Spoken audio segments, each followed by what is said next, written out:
Hi guys, far out across the dark water of the Nile River, the night air moved softly over the slow current. The river carried tiny ripples beneath the pale light of the moon. Reeds leaned gently near the muddy banks. Somewhere in the distance, a wooden fishing boat rocked almost silently against the shore. The world was quiet here. The heavy heat of the day had finally begun to loosen its grip upon the land. Mud brick homes rested beneath the stars. Thin trails of smoke still drifted upward from cooking fires that had slowly burned low through the evening hours. Inside one small house near the riverbank, a family slept close together upon woven reed mats. Their home was simple and warm. The walls held the dry scent of clay and dust. The village itself seemed half asleep beneath the sky. Dogs wandered quietly through narrow paths between homes. A donkey shifted its weight beside a storage shed made from reeds and mud. Palm leaves rustled softly whenever the warm wind passed through them. And beyond the village, stretching far into darkness, the Nile continued its endless journey northward. For thousands of years, life beside this river moved in slow and familiar rhythms. Long before sunrise, farmers would wake to begin their work. Scribes would prepare ink and papyrus beneath shaded rooms. Fishermen would untangle worn nets beside the water. Bakers would knead dough in the dim light of dawn. Most people who lived beside the Nile were not kings or queens. They were ordinary people with tired feet and sunburned skin. Their days were filled with carrying water, grinding grain, repairing tools, feeding animals, and searching for small moments of rest beneath the heat of the Egyptian sun. The river shaped nearly every part of their lives. Without the Nile, there would have been almost nothing here except dry desert and endless stone. But each year, the river flooded its banks. Dark soil spread slowly across the land. Crops could grow. Villages could survive. Families could remain in the same places generation after generation. And so people stayed close to the water. Even during the quietest hours of the night, the river never truly slept. A fisherman standing near the shore before dawn might hear frogs moving through reeds or the distant splash of another boat somewhere far away in darkness. Sometimes the wind carried faint sounds from neighboring villages. A child crying. Quiet voices. The creak of wood. Most nights were calm. The stars above ancient Egypt often appeared sharp and endless. With so little smoke and no bright city lights, the heavens stretched clearly across the sky. Many people slept outdoors during the hottest months, lying beside flat rooftops or open courtyards where cooler air could pass over them during the night. The ground still held warmth from the long day. As midnight slowly drifted toward morning, the first workers would eventually begin to stir. A woman might rise quietly from her sleeping mat before the others awoke. Her feet would touch the cool packed earth floor. She would wrap light linen around herself and move carefully through the darkness so she would not wake the children nearby. Then she would step outside into the faint blue light before sunrise. The village would still feel soft and half dreaming. Nearby, another family might already be awake. Someone could be grinding grain with a heavy stone. Slow scraping sounds echoed gently through the still morning air. The smell of crushed barley and emmer wheat began drifting from open doorways. Bread was one of the centerpieces of daily life along the Nile. Preparing it took many hours of labor. Grain first needed to be harvested beneath the hot sun. Then it had to be carried, dried, stored, crushed, mixed with water, shaped, and baked. The work never fully ended. Even children helped from an early age. Small hands carried baskets. Young boys guided goats through dusty roads. Girls fetched water jars from the riverbank while balancing carefully upon narrow paths worn smooth by generations of feet. Life moved slowly, but it was rarely easy. By the time the eastern horizon began glowing pale gold, more villagers emerged from their homes. Thin morning light revealed mud brick walls colored by dust and age. Some homes had only one room. Others held small courtyards where families cooked and worked together beneath the open sky. Roosters called from somewhere near the edge of the settlement. Donkeys snorted softly while workers tied bundles of reeds onto their backs. Clay jars scraped against stone floors. Doors creaked open. Sandals shuffled along narrow paths. The air felt cooler now, though everyone knew the heat would return soon enough. Down near the Nile, fishermen prepared their boats. Many of these boats were simple and narrow. Some were made from bundled papyrus reeds tied tightly together. Others were wooden vessels worn smooth after years upon the river. Nets hung carefully across the sides. Hooks and baskets rested near coils of rope. A fisherman might pause for a moment before pushing away from shore. Perhaps he looked out across the water while the first sunlight touched the river surface. Perhaps he listened to birds calling from the reeds. Perhaps he simply enjoyed the brief quiet before the long labor of the day began. Then the boat drifted slowly outward. The Nile at dawn often appeared calm and silver beneath the rising sun. Mist sometimes hovered low above the water. Crocodiles rested along muddy banks farther south. Herons stood motionless in shallow areas waiting patiently for fish. The river carried life everywhere it flowed. Along the banks, farmers were already moving toward their fields. Most farming families lived according to the rhythm of the Nile floods. When floodwaters arrived, the land transformed. Water spread slowly across fields and low ground. Boats floated through areas that would later become farmland once again. Then eventually the water retreated. Dark rich soil remained behind. This black earth was precious. Workers used wooden plows pulled by oxen to prepare the ground. Seeds were scattered carefully by hand. Sometimes animals were guided across fields afterward so their hooves could press seed into the damp soil. The work demanded patience. Hours passed beneath a blazing sky while sweat gathered upon skin and linen clothing clung heavily to tired bodies. Dust coated feet and ankles. Insects buzzed through the humid air near irrigation canals. Still, the work continued. Many farmers carried little with them besides water jars, simple tools, and bread wrapped in cloth. Meals during the day were often plain. Bread, onions, figs, dates. Occasionally fish. Sometimes beer made from grain. The beer was thick and cloudy compared to modern drinks. But it provided nourishment and safer liquid than stagnant water in some places. Workers drank it throughout the day beneath the heat. As the sun climbed higher, the sounds of labor spread across the Nile Valley. Wood striking earth. Oxen breathing heavily. Voices calling quietly across fields. Water sloshing through irrigation channels. The land itself seemed alive with slow movement. Closer to larger towns, workshops gradually filled with workers beginning their daily routines. Potters shaped wet clay upon spinning wheels. Carpenters sanded rough wood. Stone workers chipped carefully at limestone beneath shaded areas that offered little protection from heat. Inside weaving rooms, women worked linen thread through looms hour after hour.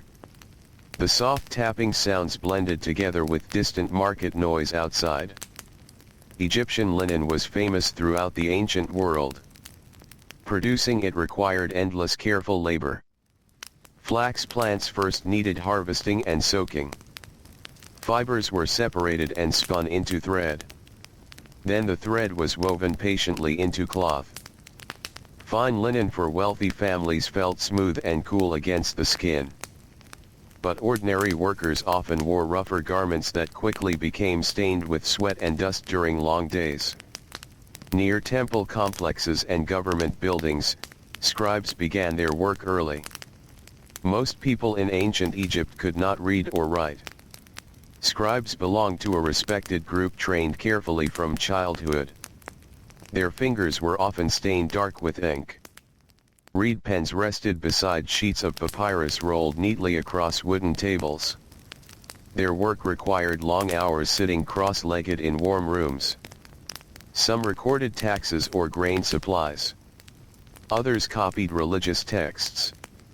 Some tracked workers, deliveries, and harvest amounts for officials overseeing large estates or construction projects. The scratching sound of reed pens against papyrus became part of the daily atmosphere inside administrative buildings. Outside those walls, ordinary laborers hauled stone beneath the growing heat. Many people today imagine ancient Egypt mostly through pyramids and giant monuments.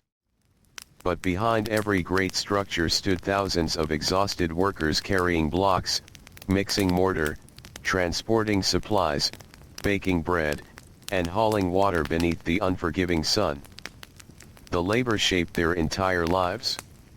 A stone worker might wake before dawn every day for decades. His hands would slowly harden with scars and rough skin. Fine dust would settle constantly into his hair, nose, and eyes. Muscles would ache deeply each night before sleep.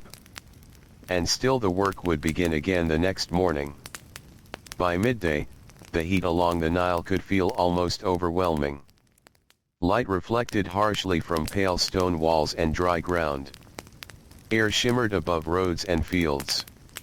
Even animals searched desperately for shade beneath trees or beside buildings.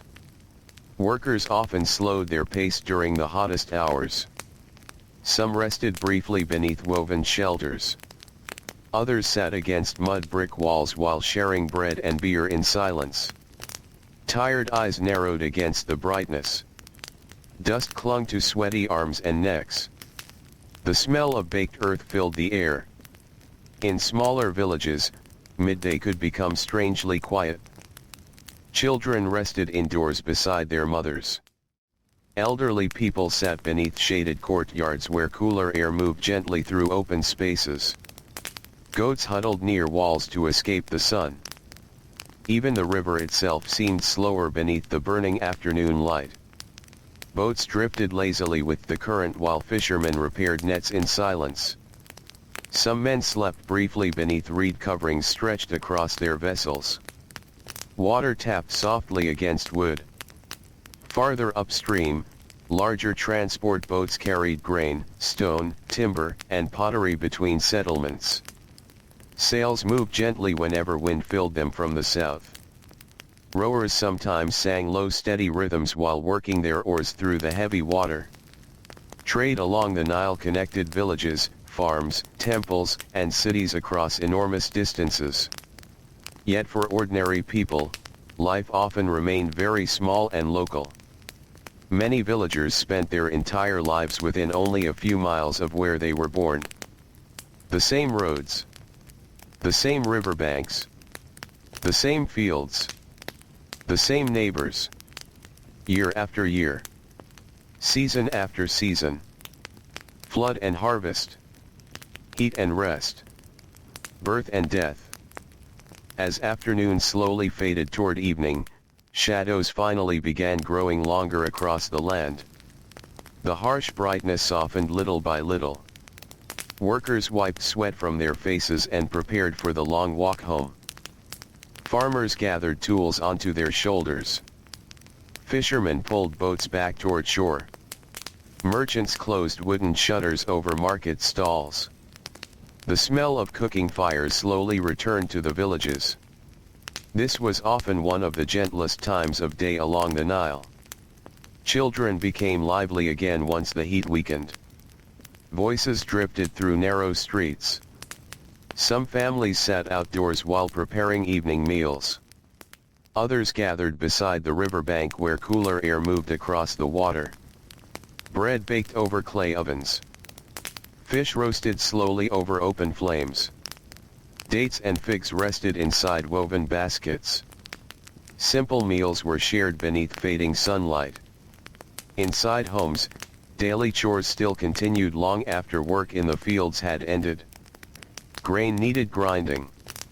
Water jars required refilling. Animals had to be fed and secured for the night.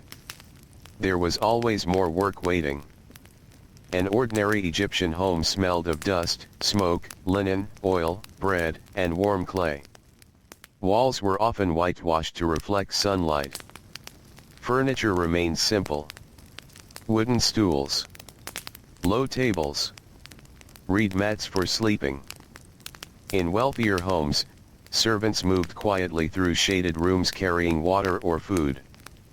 But most families lived modestly, working constantly simply to maintain daily life beside the river. As darkness slowly approached, the sky above the Nile often turned deep orange before fading into purple and blue. Palm trees became dark silhouettes against the horizon. The first stars appeared quietly overhead.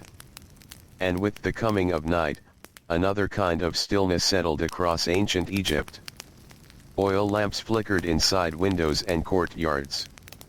Voices softened. Workers stretched aching muscles before lying down upon mats or rooftops. The air finally felt cooler against tired skin.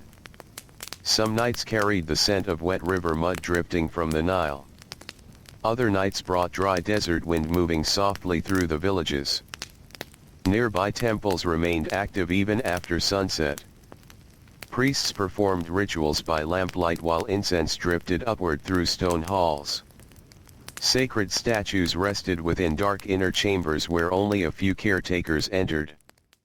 Outside temple walls, however, ordinary people simply hoped for rest. A farmer might lie awake listening to insects near the riverbank. A mother might soothe a restless child beneath the dim glow of an oil lamp. An old fisherman might stare quietly toward the stars while his tired hands rested against worn knees. The body carried the weight of each long day. Feet ached from standing upon hard ground. Shoulders burned from carrying water and grain. Eyes grew heavy from dust and sunlight. And slowly, one by one, the villages drifted toward sleep. The Nile continued flowing through darkness just as it always had. Past reeds and boats. Past sleeping homes. Past temples and fields. Its waters moved beneath moonlight in endless silence, carrying the slow breath of ancient Egypt gently through the night. Before the first light returned to the eastern horizon, the Nile Valley rested in a strange and gentle silence. The air felt cooler now, though warmth still rose faintly from the ground beneath the sleeping villages. Palm branches shifted softly whenever the night wind moved through them. Somewhere far away, a dog barked once and then fell quiet again. Most homes remained dark. Inside one small mud brick house near the river, an elderly man slept lightly beside the doorway. Years of labor had trained his body to wake easily. Even in old age, he rose before sunrise almost without thinking. His hands rested against his chest, rough and hardened from decades of pulling fishing nets and repairing boats beneath the heat. Beside him, grandchildren slept closely together beneath thin linen cloth. The room smelled faintly of ash from the evening fire. Clay jars stood along the wall. Baskets of onions and grain rested near a low wooden stool. Tiny cracks spread through the dried mud walls like narrow river branches.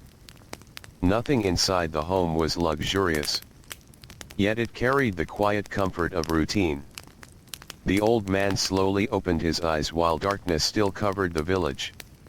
For a moment he simply listened. The faint chirping of insects. The soft breathing of sleeping family members. The distant sound of water moving against reeds along the riverbank. Then carefully, without speaking, he rose to begin another day. Outside, the sky above ancient Egypt held thousands of stars.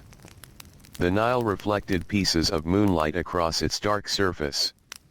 Boats tied near shore drifted gently against their ropes. Some fishermen were already awake farther downriver, preparing for the morning before most others stirred from sleep. This hour before dawn belonged to workers, to bakers, to fishermen, to servants lighting early fires, to women walking silently toward the river with empty jars balanced against their hips. The world still felt soft and half-dreaming. As the old fisherman approached the water, damp mud pressed cool beneath his sandals. Reeds brushed quietly against one another in the breeze. Frogs disappeared into shallow water at the sound of approaching footsteps. He untied his small wooden boat slowly, careful not to wake nearby families still sleeping close to shore. The boat itself showed years of repair. The wood had faded pale beneath endless sunlight. Rope fibers frayed near the edges. The smell of river water and fish clung permanently to its surface. He pushed gently away from land. The Nile carried him outward almost immediately. Above him, the stars slowly began fading as the eastern horizon turned pale gray. Morning approached quietly across the valley. Soon the first birds would begin calling from the reeds. Soon smoke would rise from village fires. But for now, there was only water and silence. The old fisherman lowered his net carefully into the river. His movements were practiced and slow. He no longer rushed. Years beside the Nile had taught him patience. Fish came when they came. The river followed its own rhythm, not the rhythm of men. He sat quietly while waiting. Nearby, another fisherman drifted through the mist without speaking. Their boats passed each other silently like shadows upon the water. Farther inland, early workers were beginning to wake across the villages. A mother rose from her sleeping mat while rubbing tired eyes. Her back already ached from yesterday's labor, though another full day waited ahead. She moved carefully through darkness, feeding small pieces of wood into the cooking fire until weak flames slowly returned. Soon the room filled with the warm scent of smoke and grain.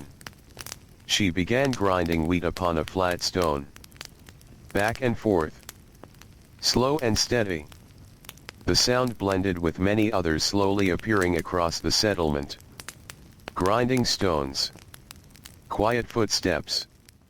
Doors creaking open. Coughing. Low voices. Morning always arrived gradually beside the Nile. Children often slept through the earliest work. Their mothers prepared dough while the sky remained dim. Water was carried from the river before heat became too strong. Clay ovens warmed slowly as dawn approached. Bread shaped nearly every part of daily life.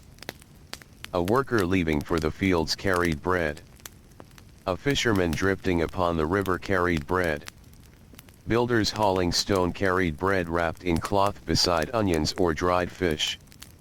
Even poorer families tried to keep at least enough grain stored to survive difficult seasons when floods failed or harvests weakened. Food was never taken for granted. The Nile gave life, but life beside the Nile demanded endless labor in return. As the sun finally rose above the horizon, golden light spread slowly across fields and villages. Mud brick walls glowed softly beneath the early morning sun. Palm trees stretched long shadows across dusty roads.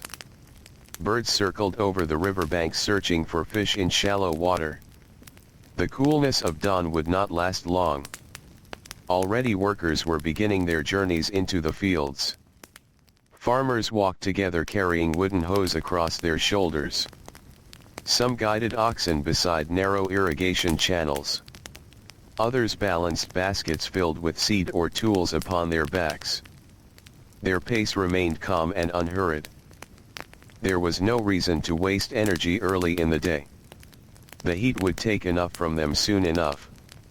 The fields near the Nile changed greatly depending upon the season. During flood months, much of the lowland disappeared beneath water. Villages sometimes seemed to float above the river itself while boats moved through areas that later became farmland once again. When floodwaters withdrew, black soil remained behind. Rich and dark. Soft beneath bare feet. This soil was the center of Egyptian survival. Farmers studied the river carefully each year. Too little flooding could destroy crops. Too much flooding could wash away homes and storage buildings. The Nile brought both life and uncertainty together. And so people watched the water closely. Many farmers worked land owned by temples, nobles, or the state itself.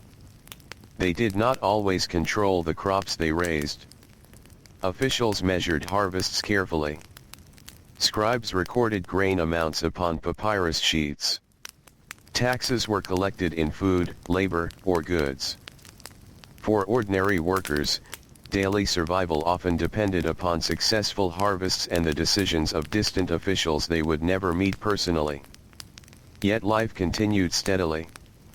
The fields required attention every day regardless of politics or kings. One farmer bent low beneath the growing sunlight, clearing weeds by hand. Nearby, another repaired a small canal wall using wet mud gathered from the riverbank. Children chased birds away from planted areas while laughing quietly to themselves. The air smelled of wet earth and growing plants. Water insects hovered above narrow canals. Oxen moved slowly through the mud, their breathing heavy and patient. Hours passed this way. The Egyptian countryside often appeared peaceful from a distance. Green fields near the Nile. Palm trees swaying gently beside villages. Boats drifting quietly across shining water. But close to the ground, life felt exhausting. Sweat-soaked linen clothing early in the day. Hands blistered from tools and rope.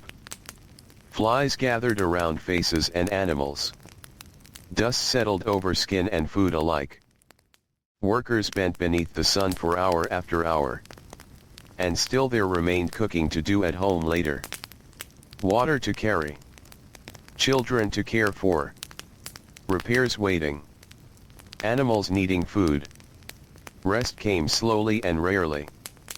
Closer to the towns and cities, labor filled narrow streets soon after sunrise. Merchants opened market stalls covered by woven shade cloth. Potters carried stacks of drying bowls into sunlight. Donkeys loaded with grain baskets moved steadily through crowded roads while drivers called softly to clear pathways ahead. The smell of baking bread drifted through warm morning air. So did the scent of fish. Markets near the Nile could become crowded quickly. Fishermen displayed fresh catches beside baskets of dates, onions, garlic, beans, and figs. Linen cloth hung from wooden poles. Clay jars lined the ground in neat rows. Voices rose and fell in constant motion. Children weaved between adults carrying water or bundles of reeds. Dogs searched the edges of the market for scraps. Somewhere nearby, a carpenter hammered wood beneath an open workshop roof. Most goods traveled by river whenever possible. The Nile served as road, marketplace, and lifeline all at once. Boats carried heavy cargo far more easily than dusty desert roads ever could. Grain moved northward. Stone traveled downstream from quarries. Timber floated from distant regions where larger trees could be found.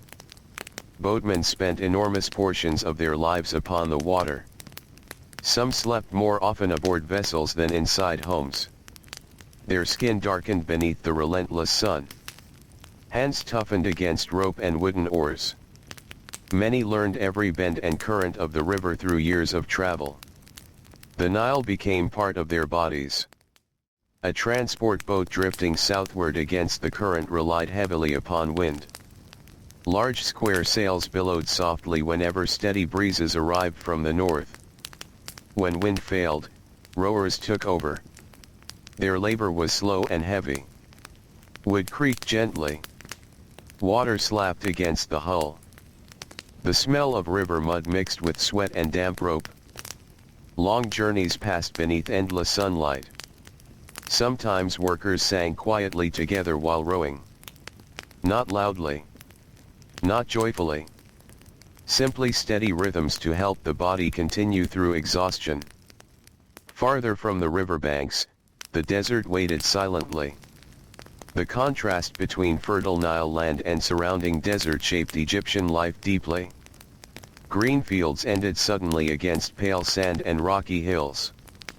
Beyond irrigation and flood water, survival became difficult almost immediately. Travel across desert routes required planning and endurance. Caravans carried supplies between mining areas, quarries, and settlements far from the river. Men walked long distances beside donkeys loaded with stone, copper, or gold ore. Water had to be protected carefully. Shade was scarce. The desert heat could feel endless. Yet even there, workers continued their routines beneath the same sun rising over the Nile Valley. In stone quarries, laborers chipped limestone and granite from cliffs using simple tools and immense effort. Dust filled the air constantly. Fine powder coated faces, hair, and lungs. Water jars warmed quickly beneath the heat. The sound of hammering echoed across bare stone hillsides. Some workers spent years cutting blocks destined for temples or tombs they would never see completed. Others hauled heavy sledges over rough ground while overseers watched nearby. The work consumed the body slowly. By midday, heat pressed heavily across nearly every corner of Egypt. Inside crowded workshops, air became thick and difficult. Potters wiped sweat from their foreheads while turning clay upon spinning wheels. Metal workers leaned over furnaces glowing with dangerous heat. Linen weavers worked through warm rooms where barely any breeze entered. Outside, roads shimmered beneath sunlight. Animals rested in narrow strips of shade. Merchants covered their heads with cloth against the brightness. Farmers paused briefly beneath trees before returning once more to their labor. The river itself offered some relief. Children sometimes splashed along shallow edges near villages while women washed clothing against flat stones nearby. Fishermen cooled their arms in the water after pulling heavy nets. Boatmen dipped cloth into the Nile and wrapped it around their necks. Even so, the heat lingered everywhere. Ancient Egyptian homes were built carefully to manage this climate as best they could. Thick mud brick walls helped keep interiors cooler during the day. Small windows limited harsh sunlight. Rooftops provided sleeping areas during hot nights when indoor air felt unbearable. Still, summer months remained exhausting. People moved more slowly then. Voices softened. Tasks stretched longer beneath the crushing warmth. As afternoon gradually leaned toward evening, light across the Nile Valley began changing once again. Shadows lengthened over fields and roads. Workers squinted less beneath gentler sunlight. Birds returned toward river reeds. The hardest hours had passed. Farmers gathered tools carefully. Merchants counted remaining goods. Fishermen checked nets one final time before returning home. A kind of tired peace settled over the land. The old fisherman from the morning slowly guided his boat back toward shore. His catch had been modest. A few fish rested inside woven baskets near his feet. Enough perhaps for his family. Enough maybe to trade for grain or oil. The river carried him quietly toward the village. Smoke already rose from evening fires. Children ran along the riverbank calling to one another. Women prepared dough beside outdoor ovens. The smell of roasted fish drifted through warm air. After a lifetime beside the Nile, evenings like this felt familiar beyond words. The same fading sunlight upon water. The same aching muscles after labor. The same comfort of returning home while darkness slowly approached. The fisherman pulled his boat onto muddy ground with tired hands. Nearby, neighbors spoke softly while cleaning fish together. Someone laughed quietly. A donkey brayed near the storage sheds. Palm leaves rustled overhead. Simple sounds. Ordinary sounds. The sounds of life continuing gently beside the river. And as the sun disappeared completely beyond the western desert, cool darkness slowly returned once more to ancient Egypt. Night settled softly over the Nile Valley once again. The last colors of sunset faded from the western horizon, leaving behind deep blue shadows across the fields and riverbanks. Warm air drifted slowly through the villages. Oil lamps flickered inside small homes, their weak light glowing through doorways and narrow windows cut into mud brick walls. The long day of labor had finally ended for most people.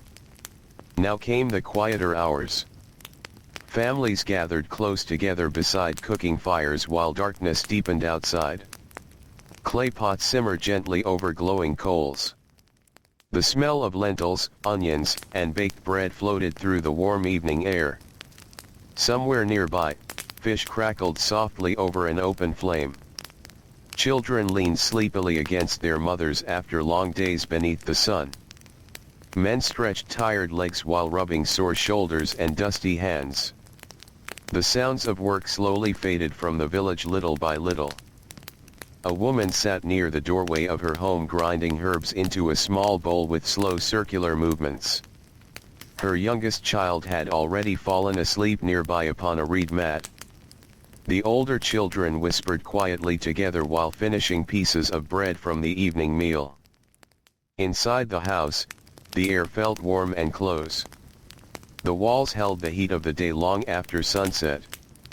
Smoke from the cooking fire drifted upward through a small opening in the roof.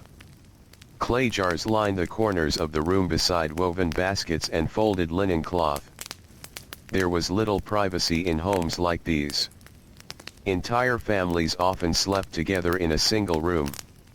Sometimes grandparents, children, and relatives all shared the same space. During cooler seasons, bodies stayed close for warmth. During hotter months, people often carried mats onto rooftops or courtyards beneath the stars. Outside, the village path slowly emptied. A few neighbors still spoke quietly together before returning indoors. A tired donkey shifted beside a wooden cart. Somewhere farther down the road, a baby cried briefly before becoming silent again. And beyond everything else, the Nile continued moving through darkness. The river always seemed different at night. During the day it reflected harsh sunlight and busy labor. Boats crossed constantly. Voices echoed across the water. Nets splashed into the current. But at night, the Nile became calmer. Gentler. The dark surface reflected moonlight in soft broken patterns. Reeds whispered along the shore whenever wind touched them. Water tapped quietly against tide boats resting near the banks. Some fishermen still worked beneath the moon. Night fishing brought cooler air and quieter waters.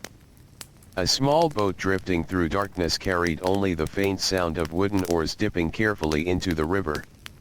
Oil lamps glowed weakly near the bow, attracting insects that circled endlessly through the humid air. The fishermen spoke little. Their bodies were too tired for unnecessary conversation. One man carefully lifted a net dripping with river water. Tiny silver fish flashed briefly in the moonlight before disappearing into woven baskets at his feet. Another adjusted the boat's position while listening to distant frogs calling from the reeds. The river smelled of wet mud and plants cooling beneath the night air. Farther inland, the desert beyond the fertile valley had already become cold. The difference between day and night temperatures could feel surprising after sunset. Heat vanished quickly from the dry sand and stone. Travelers crossing desert roads often wrapped themselves in heavy cloth during nighttime hours even after suffering beneath brutal daytime heat. But close to the Nile, the air remained softer. Moisture from the river lingered gently across the land. Inside larger towns, nighttime still carried traces of activity long after smaller villages slept. Bakers sometimes continued preparing dough for the next morning. Guards walked slowly near storehouses and temple walls carrying wooden staffs and small lamps. In wealthier homes, servants cleaned dishes and prepared sleeping areas while their owners rested beneath cooler upper rooms. Yet even cities quieted eventually. The streets emptied. The market stalls darkened. And tired bodies searched for rest. In one crowded neighborhood near a temple complex, a young scribe remained awake beside a small oil lamp. The room around him was nearly silent except for the scratching sound of his reed pen moving across papyrus. His back ached from sitting. His eyes burned from the weak light. Still, there was work left unfinished. Scribes often labored long into the evening recording grain deliveries, labor assignments, tax records, and temple accounts. Accuracy mattered greatly. A mistake in numbers could bring punishment from supervisors or officials above them. The young scribe dipped his pen carefully into dark ink once more. Outside his small room, the night wind carried faint smells from the river. Smoke. Mud. Fish. Damp reeds. He paused for a moment and listened. Somewhere nearby, footsteps moved slowly along the stone street. Then silence returned again. The scribe rubbed tired eyes before continuing his work. Most people in ancient Egypt would never learn reading or writing. Education belonged mainly to specialized groups connected to temples or administration. Young scribes trained for years copying symbols repeatedly upon broken pottery pieces or wooden boards before graduating to papyrus. Their lives were physically easier than those of farmers or stone laborers. But long hours indoors carried their own exhaustion. Bent backs. Weak eyes. Stiff fingers stained by ink. The body always paid some price for survival beside the Nile. Not far away, within the dark interior chambers of a temple, priests moved quietly through corridors lit by flickering lamps. Temples in ancient Egypt were not peaceful empty spaces like modern museums. They were active places filled with workers, rituals, storage rooms, kitchens, workshops, gardens, and sacred areas hidden deep inside thick stone walls. Even after sunset, temple routines continued. Incense drifted through shadowed halls. Offerings of bread, beer, fruit, and flowers were prepared before sacred statues. Prayers were spoken softly into darkness. Some priests shaved their entire bodies for ritual cleanliness. Many bathed several times daily. Their linen garments remained carefully washed despite the dusty environment surrounding them. Temple life followed strict rhythms.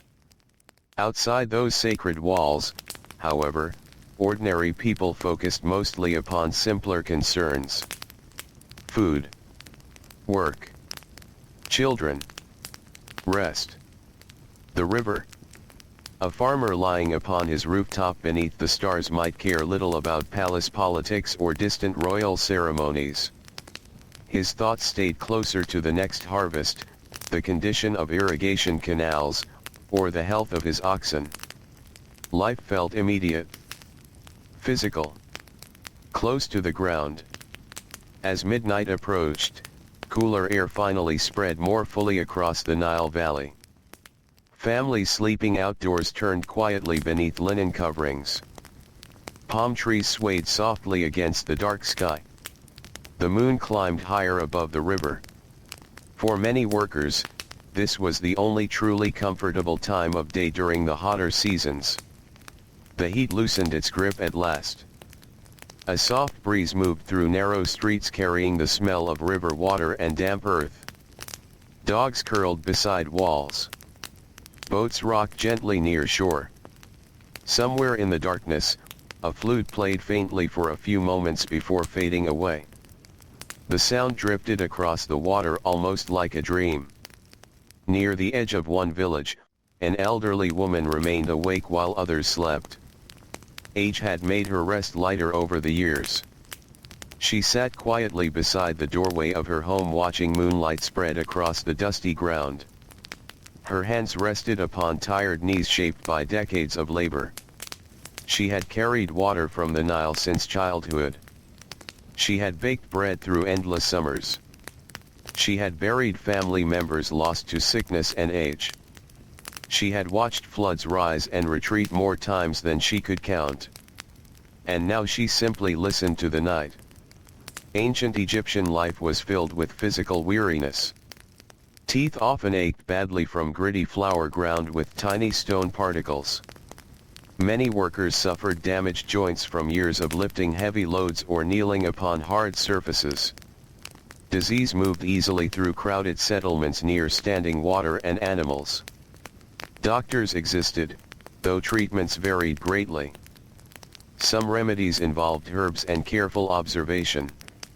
Others depended upon prayers, charms, or spiritual rituals. Honey was used to protect wounds.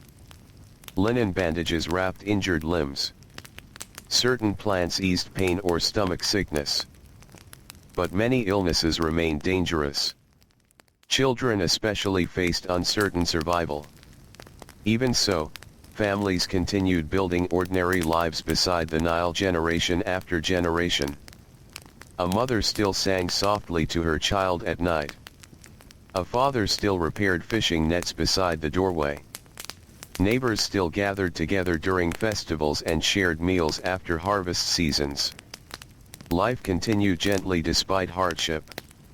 As the deepest hours of night passed, silence spread more fully across the valley. Only a few figures remained awake now. Night guards walked slowly beside important buildings. Temple caretakers tended sacred spaces by lamplight. Fishermen drifted quietly upon the river beneath the stars. Everyone else rested if they could. The Nile itself seemed almost endless in darkness. Its waters carried reflections of moon and stars northward through sleeping Egypt. The river connected enormous distances. Villages far apart still shared the same flowing water. Farmers hundreds of miles away depended upon the same floods and seasons. The Nile linked millions of ordinary moments together. One child sleeping beside the riverbank. One fisherman pulling a net through dark water. One baker preparing dough before dawn. One old woman watching the moon above the reeds. And then, slowly, the eastern horizon began to pale once again. Night loosened carefully. Birds stirred within palm trees. A faint cool light spread across the edges of the world. The stars faded one by one above the river. Soon the labor of another day would begin. Before sunrise, early workers would rise quietly from their mats. Fires would be lit. Grain would be ground. Water jars would be carried once more toward the Nile. The same routines.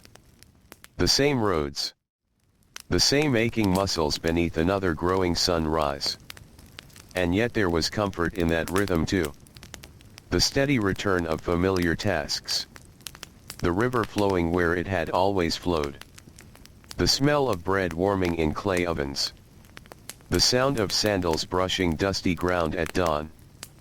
Ancient Egypt moved this way for centuries beside the patient waters of the Nile. Slowly. Quietly. One ordinary morning after another. The first birds began calling before sunrise. Their soft cries drifted through palm branches and across the still water of the Nile. Darkness lingered low over the fields, but already the sky above the eastern horizon had begun turning pale gray. Another day approached slowly. The air felt cool for a short while longer. Workers who rose early treasured these moments before the heat returned. The ground beneath their sandals still carried traces of night air. Mud walls released the warmth they had stored from yesterday's sun. In one riverside village, smoke curled upward from the first cooking fires of morning. A woman knelt beside a clay oven while shaping small rounds of dough between her hands. Her movements were quiet and practiced. She had repeated these same motions nearly every morning since childhood. Mix the grain. Carry the water. Shape the bread. Feed the fire. The simple rhythm never truly changed. Beside her, a small boy still half asleep rubbed his eyes while holding an empty jar against his chest. Soon he would walk with his older sister down toward the riverbank to collect fresh water before the pathways grew crowded. The family's home remained dim behind them.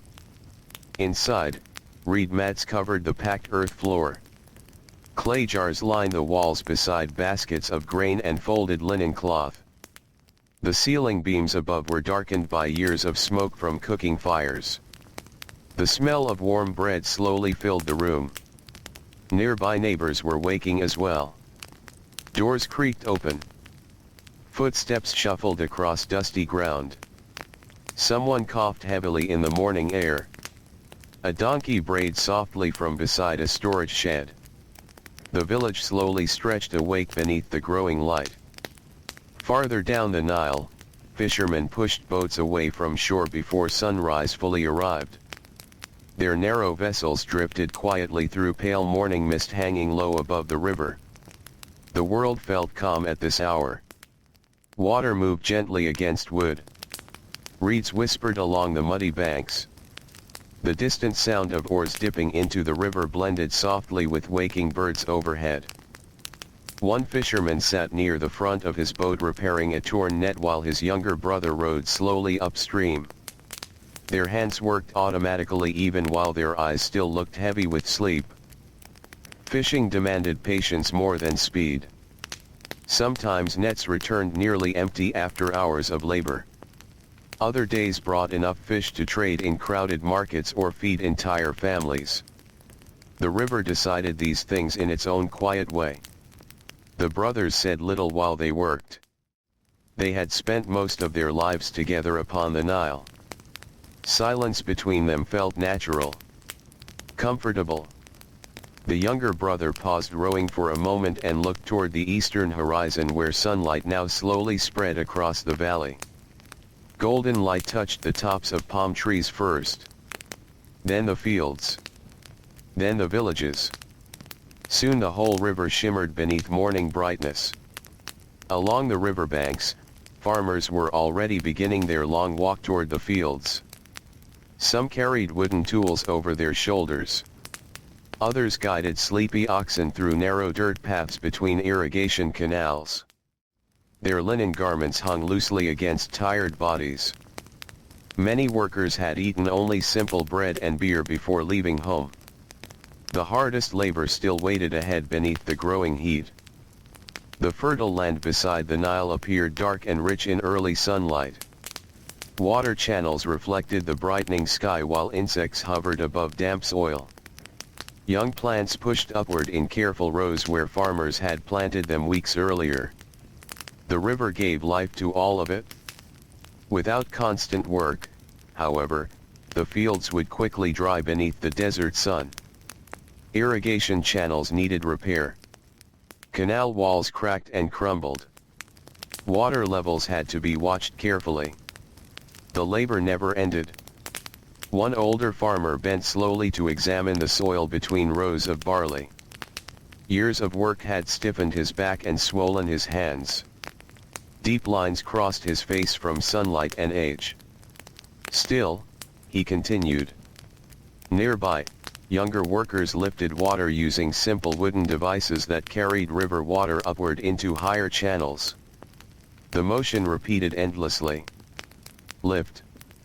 Pour. Lift again. Water splashed softly against mud walls and bare feet. Sweat appeared quickly beneath the rising sun. Even early in the morning, the heat already pressed gently against the valley. By midday the air would become heavy and difficult.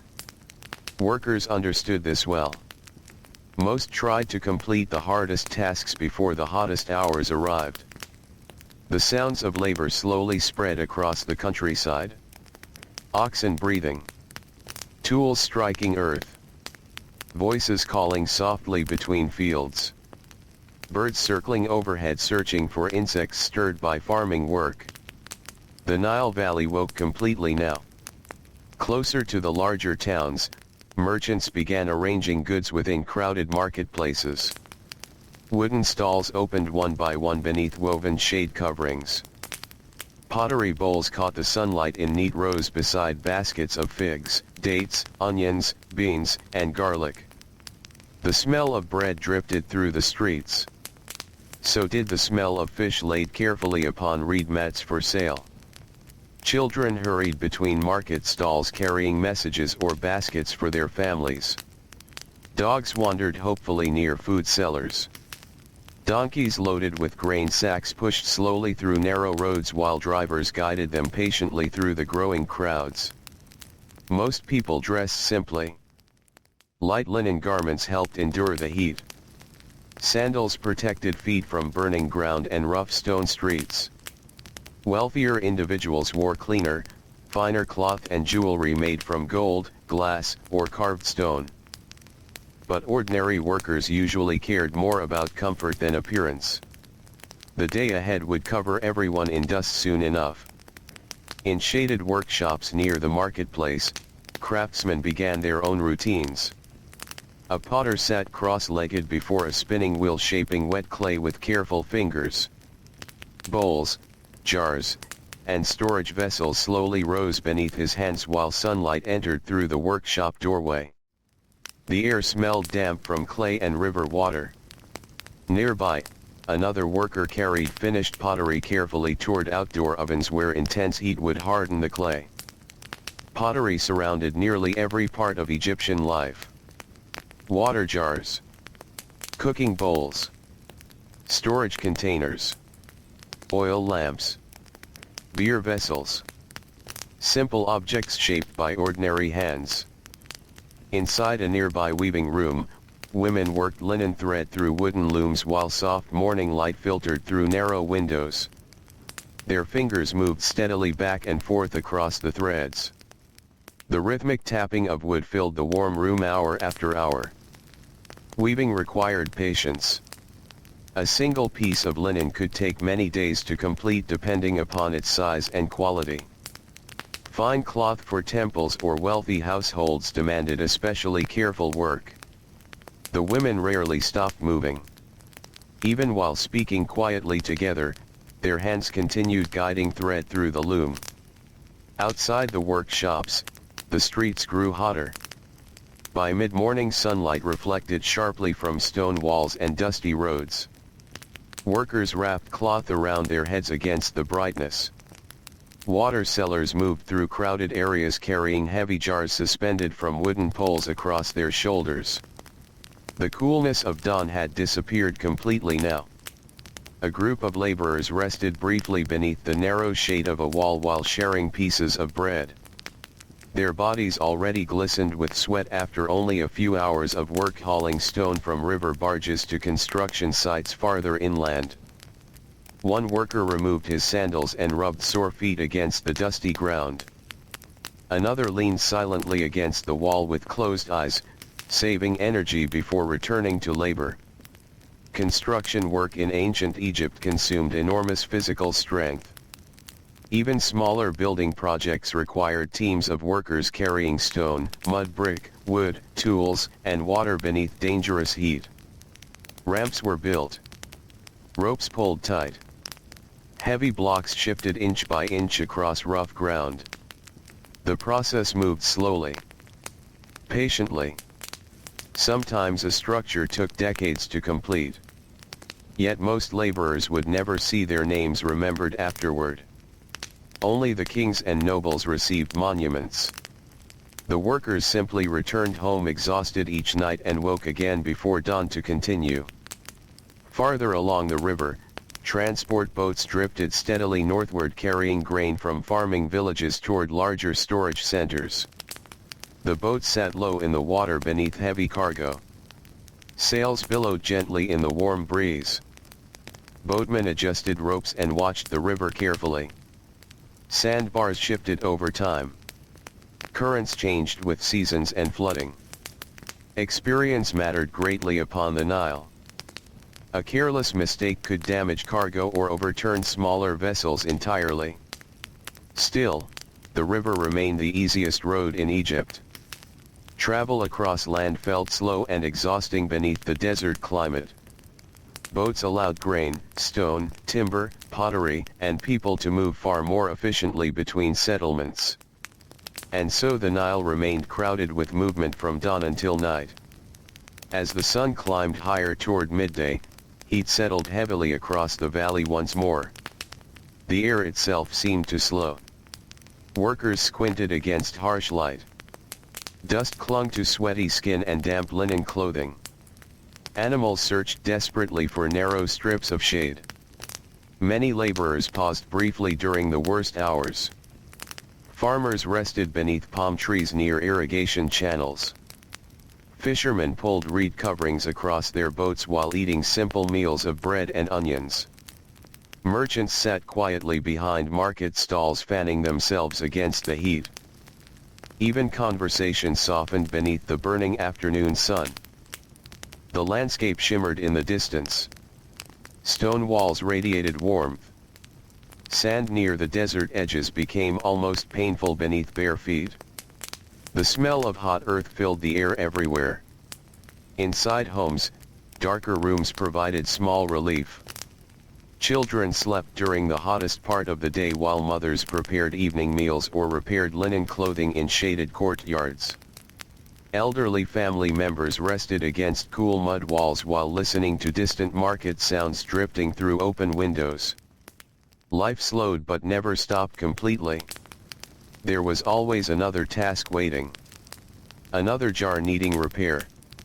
Another basket to weave. Another meal to prepare. Ancient Egyptian life depended upon constant motion, even during moments of rest.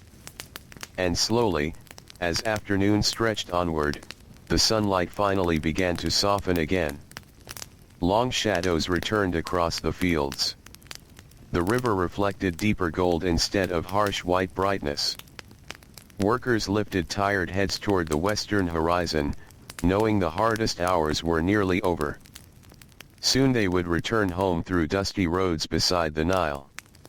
Soon cooking fires would rise again into the evening air. Soon the villages would grow quiet beneath the stars once more. The late afternoon light spread gently across the Nile Valley, softer now than the fierce brightness of midday. Long shadows stretched across irrigation canals and dusty roads. Palm trees swayed lazily in the warm breeze while birds circled low above the river searching for places to rest before nightfall. For many workers, this was the most comforting part of the day. The heat slowly loosened. The air became easier to breathe. Even the animals seemed calmer. Farmers gathered tools from the fields with slow, tired movements. Wooden hoes rested across aching shoulders. Oxen snorted softly while being guided back toward small enclosures near the villages. Sandals scraped against dry earth worn smooth by generations of footsteps. A young boy walked beside his father carrying a bundle of cut reeds almost as large as himself. Dust covered his ankles and lower legs. Sweat had dried white upon his skin beneath the long hours of sunlight. Neither spoke very much. They no longer needed words for these familiar evenings. Ahead of them, smoke already drifted upward from cooking fires near the village. The smell of baking bread floated softly through the warm air. Home waited nearby. Along the riverbank, fishermen returned one by one from the water.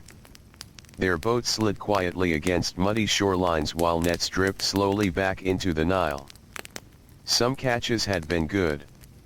Others had not. But the river always demanded patience. One older fisherman sat silently inside his boat for a moment after reaching shore. His hands rested upon a damp net tangled beside his feet. The muscles in his back ached deeply after hours of rowing and lifting. He looked out across the water before standing. The Nile reflected the evening sky in long ribbons of gold and bronze. Gentle waves moved against the reeds. Farther away, larger boats drifted slowly northward beneath fading sunlight. The river seemed endless. It carried workers, grain, fish, stone, and stories through the whole length of Egypt. Villages depended upon it completely. Without the Nile, the green valley would disappear beneath desert silence. The fishermen finally rose and pulled the boat farther onto shore.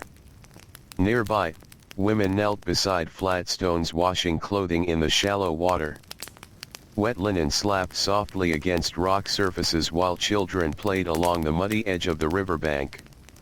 The sounds of evening blended together gently. Laughter, splashes, bird calls, distant voices from the market roads. A donkey braying somewhere beyond the houses. All of it moved slowly beneath the lowering sun. Inside the villages, evening chores had already begun. A woman crouched beside a clay oven feeding small pieces of wood into the fire while dough baked against the hot inner walls. Her youngest child slept nearby upon a reed mat while older children carried jars of water from the river. The house smelled warm and smoky. Bread, ash, oil, dust. These scents filled nearly every Egyptian home. The walls around her glowed softly in the orange evening light entering through the doorway. Tiny cracks crossed the mud plaster from years of heat and dryness. Baskets of grain rested near the corner beside clay jars sealed carefully against insects and moisture. Storage mattered greatly in ancient Egypt. A poor harvest could bring hunger very quickly. Families tried carefully to protect grain from rats, insects, mold, and flood water. Every basket and storage jar carried importance. Even ordinary meals required long preparation. Grain needed grinding. Water needed carrying. Fuel for fires had to be collected. Fish required cleaning. Vegetables had to be cut and cooked. Nothing arrived easily. Yet these evening routines also carried a kind of calm familiarity. Hands repeated the same movements day after day until labor became almost rhythmic. A mother kneading dough. A father repairing a fishing net. A daughter weaving linen thread. A grandfather mending a broken basket beneath fading sunlight. The village itself slowly changed character as darkness approached. The marketplace that had bustled with noise during the morning now grew quieter. Merchants packed away remaining goods beneath cloth coverings. Pottery jars were stacked carefully against walls. Fruit sellers counted leftover figs and dates while sweeping dust from around their stalls. A few late customers still wandered slowly through the narrowing streets. Most people, however, had already returned home. The smell of evening meals drifted between the buildings. Warm air carried smoke upward into a sky slowly deepening from gold to blue. Near the edge of town, workers from a nearby construction site walked home together in exhausted silence. Fine limestone dust coated their arms, faces, and linen clothing. Their feet moved heavily across the road after a full day of lifting stone beneath the sun. One man rolled his shoulders carefully as he walked. Another limped slightly from a sore ankle. Their bodies carried the slow damage of years spent in physical labor. Construction work in ancient Egypt demanded enormous endurance. Large stones had to be dragged using ropes and wooden sledges across rough ground. Mud brick walls required constant shaping and repair. Timber beams were lifted carefully into place beneath dangerous conditions. Injuries happened often. A crushed hand. A damaged back. A deep cut from stone tools. Most workers simply endured pain quietly and continued. There were no easy choices for ordinary laborers beside the Nile. Still, moments of peace existed too. As the workers neared the village, children ran past them laughing together beneath the evening sky. Someone nearby played a soft melody upon a reed flute. Palm leaves rustled overhead while birds settled into the trees for the night. The world softened at this hour. Farther upriver, a transport boat prepared to anchor for the evening along the western bank. The crew had spent the entire day moving grain northward with the current. Their shoulders burned from adjusting sails and steering against shifting water. Now, at last, they could rest. The boat creaked gently as ropes were tied around wooden posts hammered into the muddy shore. One crew member lit a small oil lamp while another unpacked simple food from woven baskets. Bread, dried fish, onions, beer stored in clay jars. The men sat together quietly while darkness slowly gathered around the river. Travel upon the Nile often lasted many days or weeks depending upon distance and weather. Boat crews slept aboard vessels beneath reed coverings or open skies. Mosquitoes drifted through humid night air near the water. Clothing stayed damp from spray and sweat. Yet many boatmen preferred river life to quarry work or farming.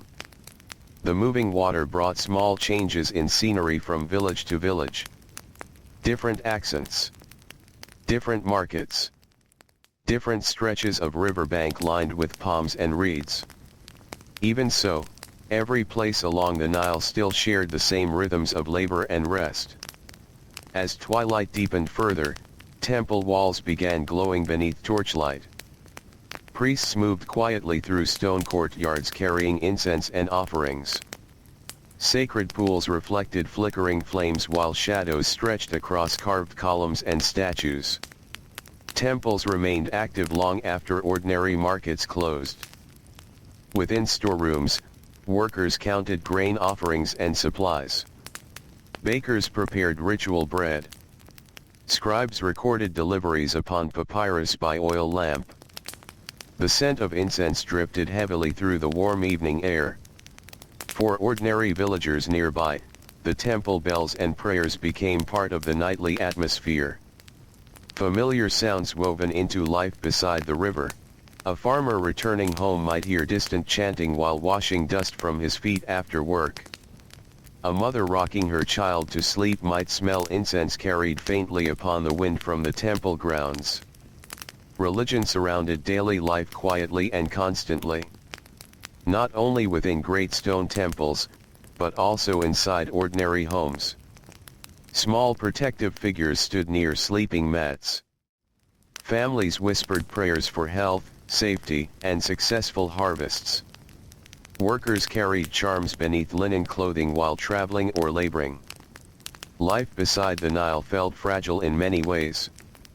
Floods could fail. Illness could spread. Heat could destroy crops. And so people searched for comfort wherever they could find it. Night finally settled fully across the valley. The western desert faded into darkness.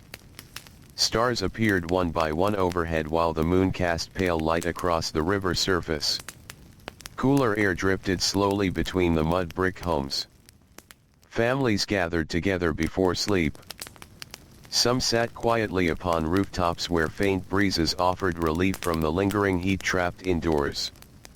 Others remained in courtyards speaking softly while children slowly drifted to sleep beside them.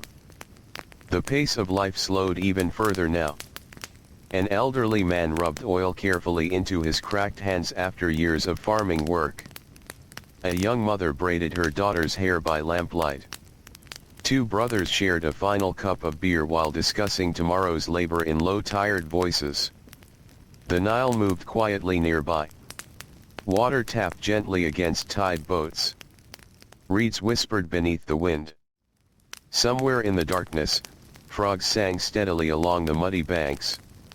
Inside one small home near the edge of the village, a family prepared for sleep. Reed mats were spread carefully across the floor. The cooking fire had burned low, leaving only soft glowing embers near the clay oven. The youngest child already slept deeply.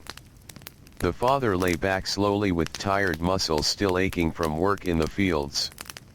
His wife covered the remaining bread for morning and placed water jars near the doorway before resting beside the children. Outside, the stars stretched endlessly across the Egyptian sky.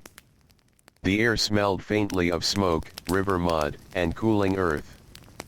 And slowly, as the Nile continued its endless journey northward through darkness, another ordinary evening settled peacefully over ancient Egypt. Deep into the night, the Nile Valley rested beneath a wide blanket of stars. Moonlight spread softly across the river, turning the slow water silver where gentle ripples touched the shore. Palm trees stood motionless in the still air. Mud brick homes rested quietly beside narrow village paths now empty of daytime crowds and labor. Only a few sounds remained awake. The soft creaking of a tide boat drifting against its rope. The distant cry of a night bird somewhere over the reeds. The faint rustle of dry leaves moving in the warm breeze. For most people beside the Nile, these quiet hours were precious. Night brought relief. The fierce heat finally faded from stone walls and dusty roads. Workers could stretch aching backs upon reed mats while cooler air passed gently across their skin. After long days beneath the sun, sleep arrived quickly for many. Inside one small home near the riverbank, an elderly couple rested side by side beneath thin linen coverings. Their bodies showed the slow marks of many years spent working the land. The man's hands remained rough and swollen even during sleep. The woman's knees ached constantly after decades spent grinding grain, carrying water, and kneeling beside cooking fires. Their home was simple. A few clay jars lined the wall. Woven baskets rested near the doorway. A small oil lamp flickered weakly before finally fading into darkness. Outside, their grandchildren slept upon the rooftop beneath the stars where the night air felt cooler than the rooms below. This was common during the hotter months. Many families carried mats outdoors after sunset. Rooftops became sleeping spaces where neighbors could hear one another breathing softly through the night. Sometimes quiet conversations drifted between nearby homes before sleep slowly took everyone. The village itself seemed almost peaceful enough to stop time. Yet beneath this stillness, life beside the Nile never fully paused. Farther downriver, fishermen continued working by moonlight. Their boats moved carefully through narrow channels where reeds grew thick along the muddy banks. Small lamps glowed dimly near the front of the vessels, reflecting weak golden circles across the dark water. One fisherman leaned slowly over the edge of his boat, pulling in a net heavy with river plants and a few shining fish. Water dripped steadily back into the Nile. His shoulders burned from the effort. Still, he continued pulling patiently. Fishing at night carried its own quiet rhythm. The air felt cooler. The river became calmer. Voices traveled farther across the open water, so most men spoke softly or not at all. Only the gentle splash of oars and the sound of breathing disturbed the silence. The fishermen paused for a moment and looked toward the shore. Villages appeared as faint clusters of shadows beneath the moonlight. Occasionally an oil lamp flickered near a doorway. Sometimes smoke still drifted upward from fires not fully extinguished after evening meals. Then the darkness swallowed everything again. Beyond the fertile riverbanks, the desert hills stood silent beneath the stars. During the daytime, these lands became almost unbearable with heat. But at night, cool air settled across the sand and stone. Travelers moving through desert roads often preferred nighttime journeys whenever possible. Caravans crossed slowly beneath moonlight. Donkeys carried heavy loads of copper, stone, linen, or grain between distant settlements. Men wrapped themselves in cloth against the cool desert wind while walking narrow paths through the darkness. The stars guided many travelers. The sky above ancient Egypt appeared clear and endless most nights. Without bright city lights, the heavens stretched sharply overhead from horizon to horizon. Constellations reflected upon the Nile itself, broken softly by moving water.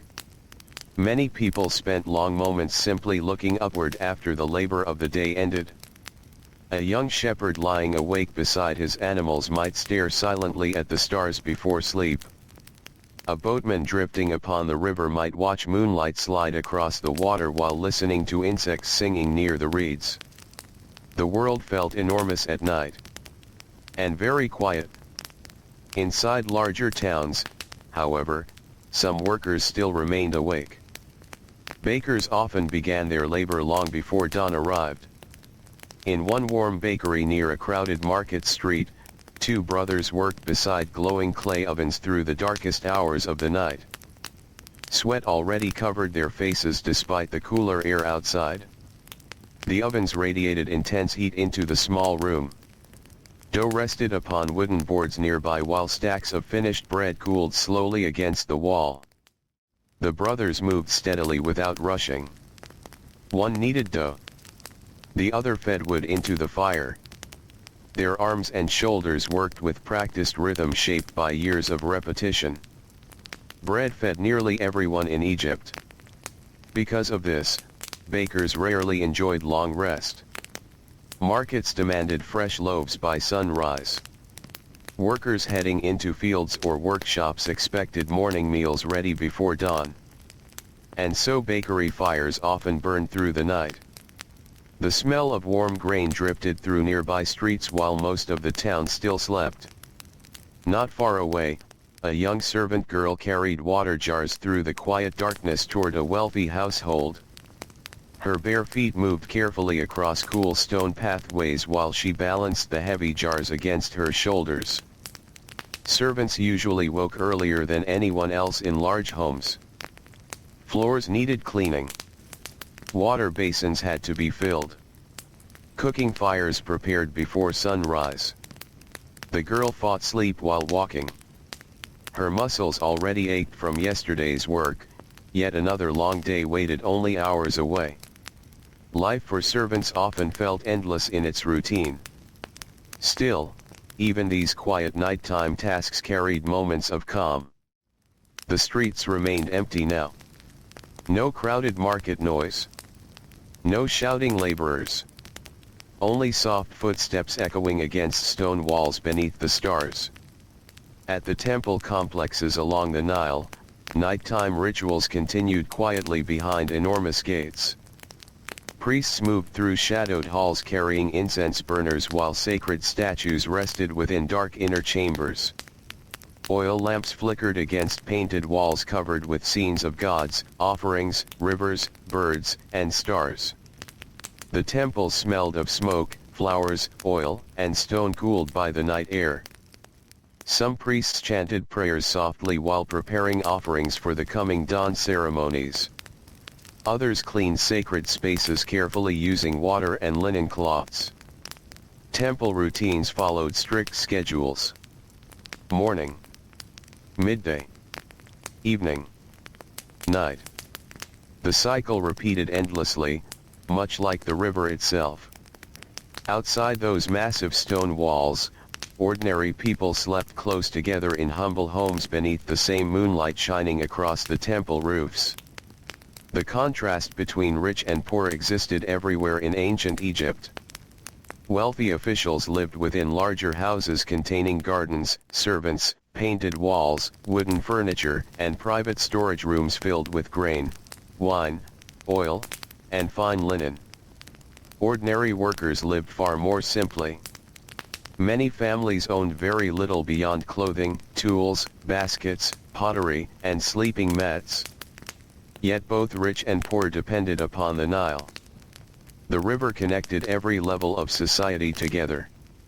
Without successful floods, even wealthy households would eventually suffer shortages.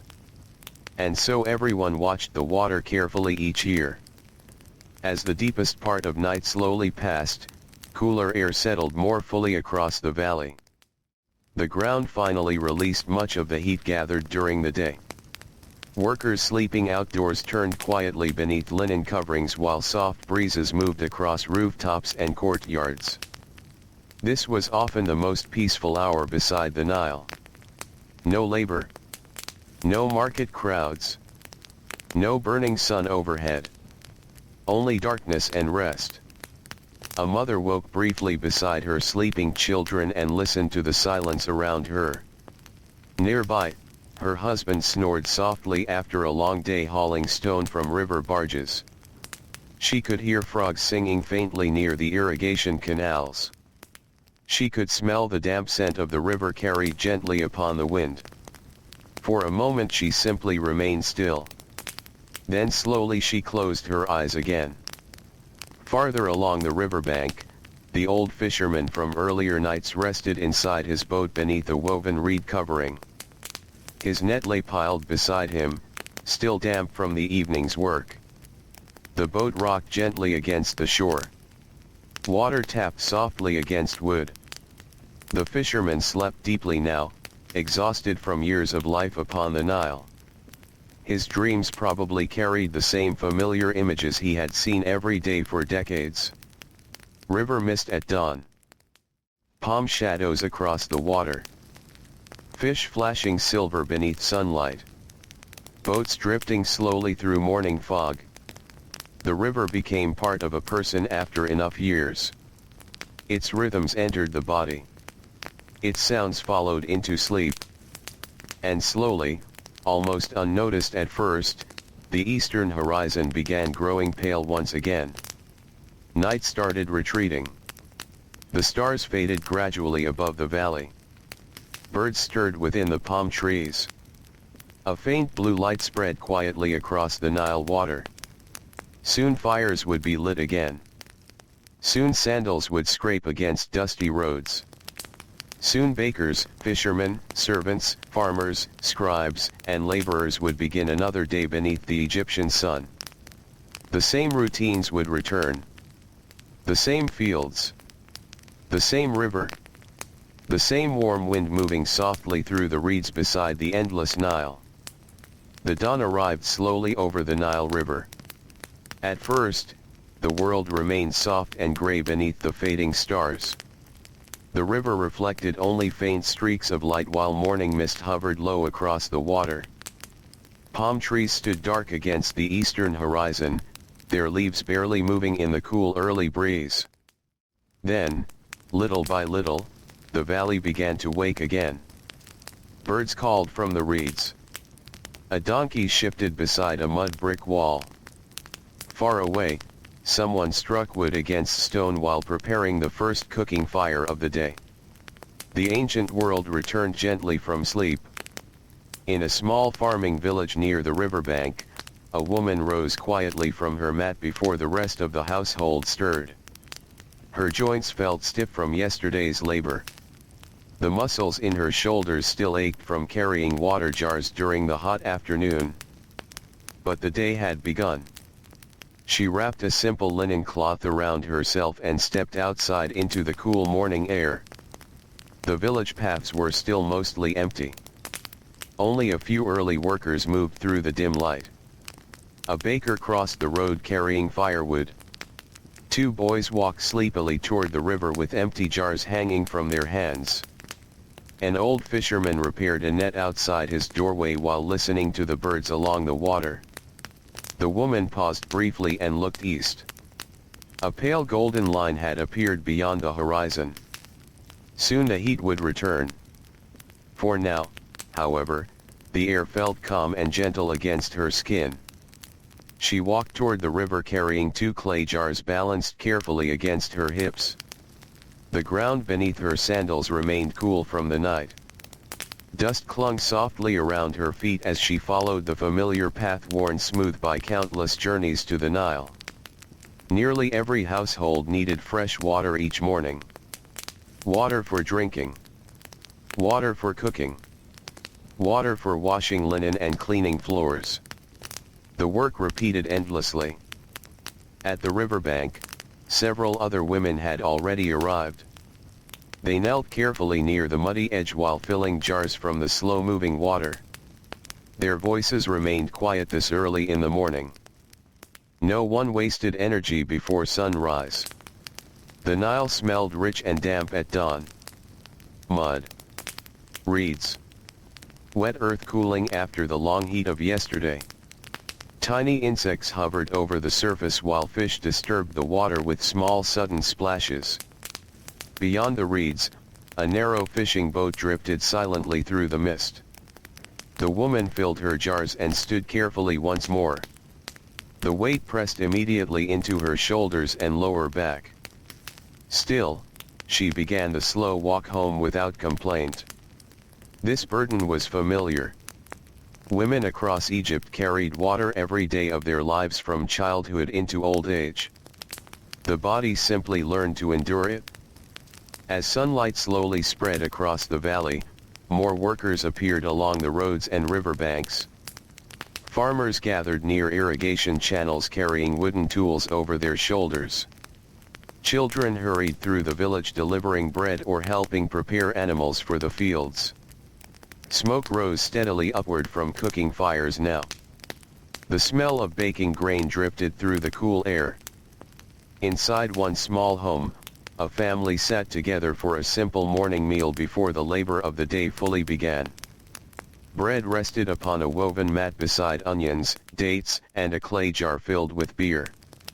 The father ate slowly in silence. His hands were swollen from years of quarry work. Fine pale dust still remained beneath his fingernails from the limestone blocks he had hauled the previous afternoon. Across from him, his oldest son tied worn leather straps around his sandals while fighting sleep. Soon both would begin the long walk toward the construction site again. The family spoke quietly together while the youngest child still slept nearby upon a reed mat. Morning light entered softly through the doorway, revealing tiny particles of dust floating in the air. The house felt warm already. By midday it would become almost unbearable inside. And so, after eating, the father and son stepped back into the growing sunlight to begin another day. The roads beyond the village slowly filled with movement. Farmers guided oxen toward the fields. Boatmen loaded grain onto river barges.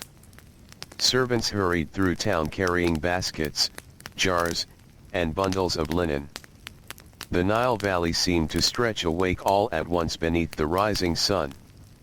Along the river, transport boats drifted steadily through the morning mist. Some carried pottery stacked carefully in straw. Others transported stone blocks, grain sacks, timber, or livestock between distant settlements. Boat crews moved with quiet efficiency. Ropes tightened. Wood creaked. Water slapped gently against the hulls. A northern breeze filled square linen sails while rowers rested briefly against the sides of the boats. River travel shaped much of Egyptian life.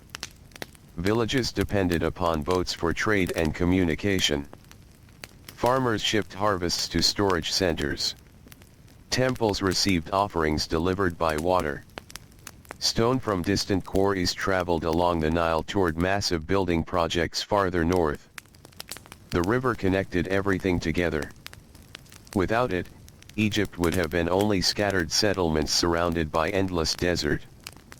Farther inland, beyond the green fertile strip beside the water, dry sand and rocky hills already glowed pale beneath the strengthening sunlight. The desert always waited nearby. From the fields, workers could often see its edges stretching toward the horizon. The contrast between green farmland and empty desert remained sharp and sudden. One step beyond irrigation canals, the earth changed completely. Dry. Cracked. Silent. The Nile alone protected life here. In the farming fields, labor had already begun in earnest now. Men and women bent low over rows of crops while water flowed slowly through narrow channels cut into the soil.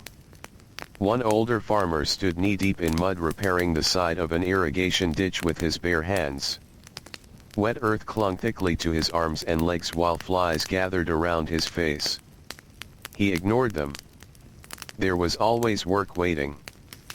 Nearby, younger workers scattered seed carefully across dark soil while oxen pulled wooden plows through the softer ground. The sounds of farming spread across the valley. Soft shouting. Animal breathing. Water moving through canals. Tools striking earth. Everything carried a steady rhythm. The sun climbed higher. Warmth settled more heavily upon the fields. Sweat darkened linen clothing. The farmers continued. Many laborers worked from childhood into old age without ever leaving this cycle. Flood season. Planting season. Harvest season. Repair season. The river decided the pace of life, and everyone followed. A poor flood meant hunger. A strong flood meant survival.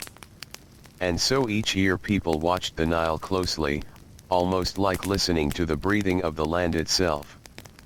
Closer to the towns, workshops filled with activity as morning advanced.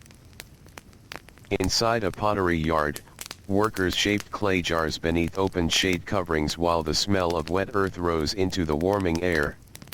Rows of finished bowls and storage vessels stood drying beneath the sun. A young apprentice carefully carried a tray of small oil lamps toward the firing ovens.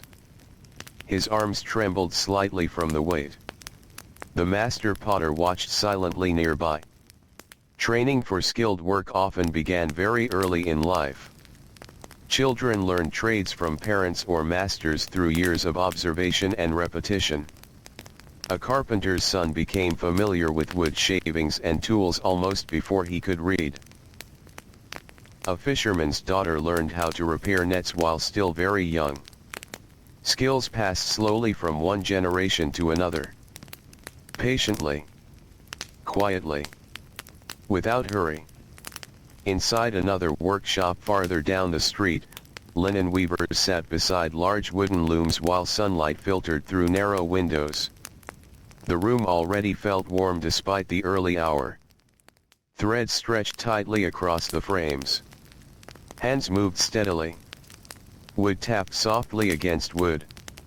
The women worked almost continuously while speaking in low, tired voices. Some had been awake since the deepest part of night preparing food and carrying water before arriving here. Their labor rarely ended fully. Yet the rhythm of weaving itself carried something calm within it. Back and forth. Thread through thread. Repeated movements continuing hour after hour like the slow flow of the Nile beside them. Outside, the marketplace grew louder as the morning continued. Merchants called softly to passing customers. Goats wandered between stalls. Children chased one another through narrow paths lined with baskets of onions, figs, beans, and fish. The smell of bread mixed with dust and animal sweat beneath the growing heat. Life beside the Nile was never completely quiet during daylight hours. But even in crowded places, there remained a certain slowness to the world. People walked rather than rushed. Boats drifted rather than raced. The river itself seemed to teach patience. And overhead, the Egyptian sun continued rising steadily toward another long afternoon of heat and labor across the endless valley beside the Nile. By late morning, the heat had settled heavily across the Nile Valley once again. The cool softness of dawn had disappeared completely. Sunlight reflected sharply from whitewashed walls, dusty roads, and the slow-moving river itself.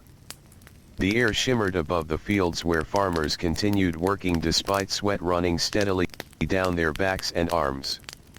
Everywhere along the Nile, bodies moved more slowly now. The heat demanded it. In one wide field beside an irrigation canal, a group of laborers bent low beneath the sun while pulling weeds from rows of barley. Their linen clothing clung damply against their skin. Mud coated their ankles and calves from standing in wet soil since sunrise. A young worker paused briefly and straightened his back. Pain spread through his shoulders immediately. He closed his eyes for a moment while warm wind passed over the field. Then he bent once more and returned to the work without speaking. This was ordinary life beside the Nile. Not glory. Not riches. Simply endless labor beneath the movement of the seasons. Nearby, an older farmer guided two oxen slowly through softer ground while holding a simple wooden plow. The animals breathed heavily in the growing heat. Flies gathered constantly around their eyes and sides. The farmer's feet sank into the dark wet soil with each step. He had walked these same fields for most of his life. The same paths. The same river water moving through the canals. The same sunlight crossing the sky day after day. Sometimes life along the Nile felt almost unchanged from one generation to the next. Children watched their parents work and slowly entered the same routines themselves. A boy learned where irrigation walls cracked after strong floods. A girl learned how long grain must grind before becoming fine enough for bread. Knowledge lived inside ordinary habits. In the way hands moved. In the timing of daily tasks. In quiet observation passed from one tired generation to another. Along the riverbanks, fishermen worked carefully beneath woven shade coverings stretched across their boats. The sunlight upon the Nile had become almost blinding by midday. Water flashed brightly against the hulls while insects drifted above the reeds. One fisherman sat repairing torn netting with slow, patient fingers. Beside him, several fish rested inside a clay container packed with damp reeds to keep them cool for as long as possible. The boat rocked gently against the current. Farther downriver, children splashed near the muddy shore while washing away dust gathered during the morning. Their laughter echoed softly across the water before fading into the wider sounds of the valley. Even during difficult lives, moments of lightness still appeared.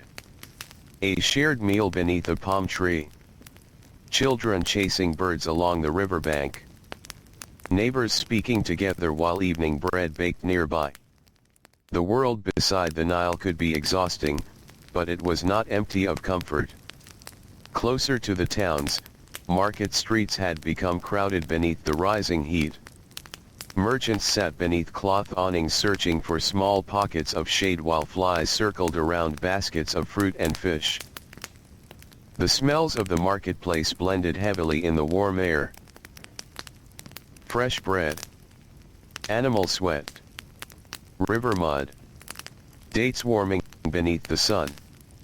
Smoke drifting from cooking fires.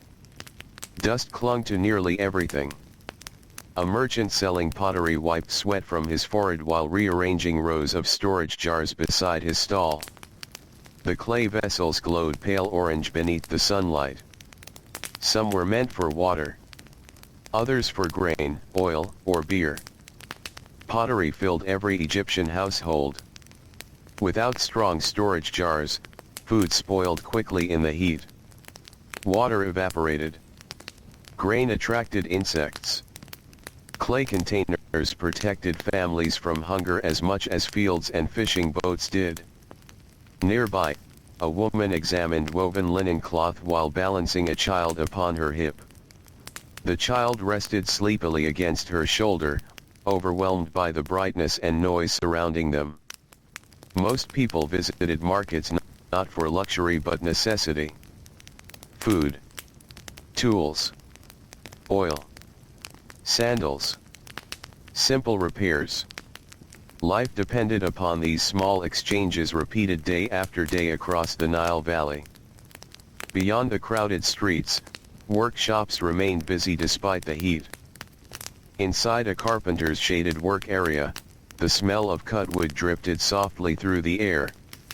Thin curls of shaved timber covered the floor beneath low wooden stools. Egypt lacked large forests, so good wood remained valuable. Much timber arrived by boat from distant lands farther north. Carpenters used it carefully for furniture, boats, doors, tools, and roofing beams. One older carpenter smoothed a wooden chest with patient hands while a young apprentice watched nearby. Sweat rolled slowly down both their faces. The master spoke quietly while working. The apprentice listened carefully. Trades were learned slowly this way. Not through written lessons, but through years spent beside experienced hands. The carpenter paused for a moment and drank from a clay cup filled with watered beer. The liquid tasted thick and slightly sour, but it cooled his dry throat. Outside, the sunlight remained fierce. Stone streets radiated heat upward into the air. Dogs slept beneath carts searching for shade. Donkeys stood motionless near walls while their owners rested briefly beside them. Even conversation seemed slower now. The entire valley moved carefully beneath the crushing afternoon warmth. At a large construction site near the edge of the city, laborers hauled limestone blocks across packed earth ramps while overseers watched nearby. The work proceeded steadily despite exhaustion. Ropes tightened against straining shoulders. Sand shifted beneath dragging sledges. Men breathed heavily through dust-filled air. Construction in ancient Egypt depended upon immense human effort. Every temple wall, every monument, every storage building required countless ordinary workers whose names would never be recorded. Some hauled stone. Some mixed mud and straw into bricks. Some carried water endlessly from the river. Others prepared food for the labor crews. Each person added one small piece to the larger work. A young laborer stumbled briefly while pulling rope beside the others. The rough fibers burned against his palms. Sweat blurred his vision beneath the glaring sun. Still, the line continued moving. No one stopped. The stone had to reach its place before evening. Nearby, scribes sat beneath shaded coverings recording supplies and labor counts upon papyrus sheets. Compared to the workers outside, their task seemed lighter physically. Yet even they suffered beneath the heat. Ink dried quickly in the air. Flies drifted constantly around their faces. Long hours bent over writing boards strained backs and eyes alike. A scribe paused to stretch stiff fingers before continuing his records. Grain delivered. Workers assigned. Tools distributed. Numbers filled the papyrus while the sounds of labor echoed all around him. Ancient Egypt depended deeply upon careful organization. Grain storage, flood records, taxes, and labor schedules all required writing. Without scribes, the vast system surrounding the Nile could not function smoothly. Yet most ordinary workers never learned these skills. Their knowledge belonged to the body instead. How to balance a water jar. How to pull a fishing net. How to shape wet clay. How to survive the heat.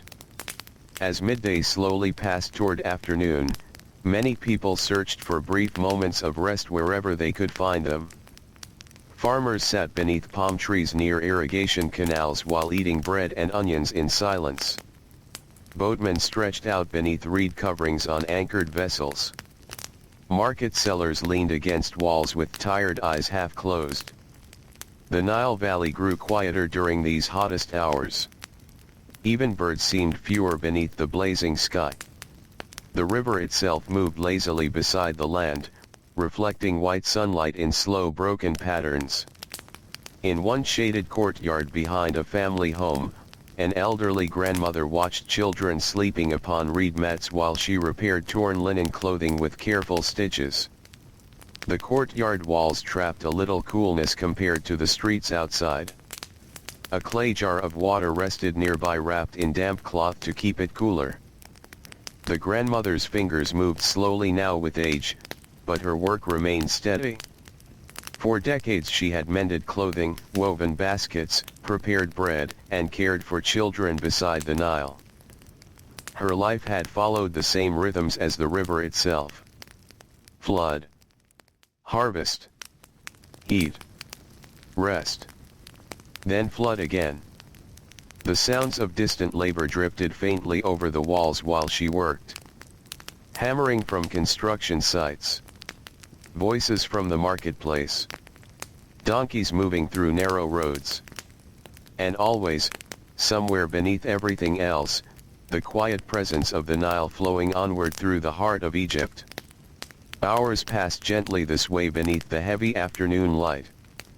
The sun crossed slowly westward. Shadows began lengthening little by little across the fields and village paths. Workers lifted tired eyes toward the changing sky. Evening would come eventually. The heat would soften. Cooking fires would rise once more beside the riverbanks. And another long day beside the Nile would slowly drift toward night. The afternoon slowly began to loosen its hold upon the Nile Valley. At first the change was almost impossible to notice.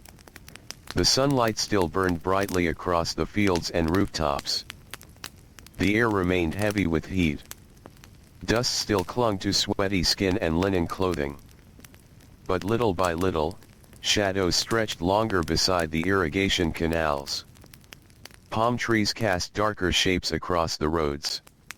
The western sky softened from harsh white into warmer shades of gold. Workers noticed these changes immediately. The hardest hours were passing. In the farming fields near the river, laborers straightened their backs more often now, resting briefly between tasks while the heat slowly weakened. A farmer wiped sweat from his face using the edge of his linen garment before lifting another basket of harvested grain. His hands trembled slightly from exhaustion. The work had begun before sunrise. It would not truly end until darkness. Nearby, several children carried bundles of reeds toward the village while laughing softly together despite the long day.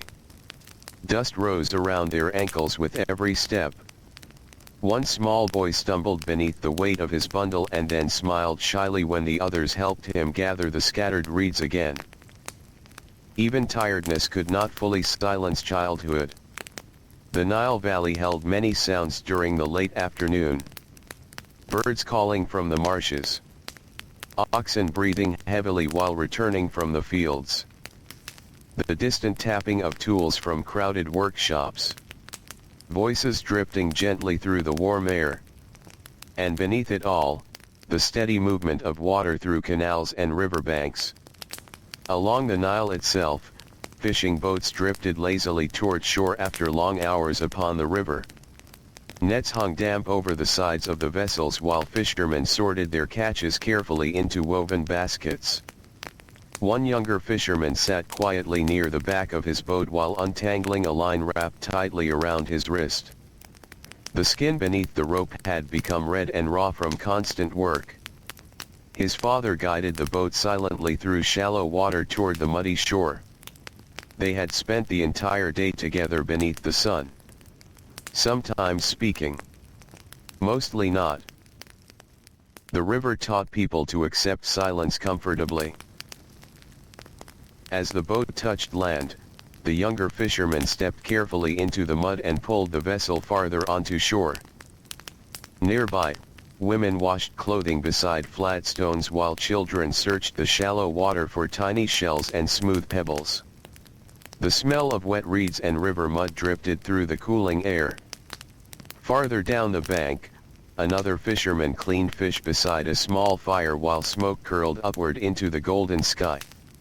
Cats waited nearby hoping for scraps. Life beside the Nile always stayed close to the senses. Warm stone beneath bare feet. Smoke in the evening air. Water against tired hands. Dust upon skin. The smell of bread baking at sunset. These ordinary things shaped daily existence far more than kings or monuments ever did for most people. Closer to the towns, the marketplace had begun slowly emptying.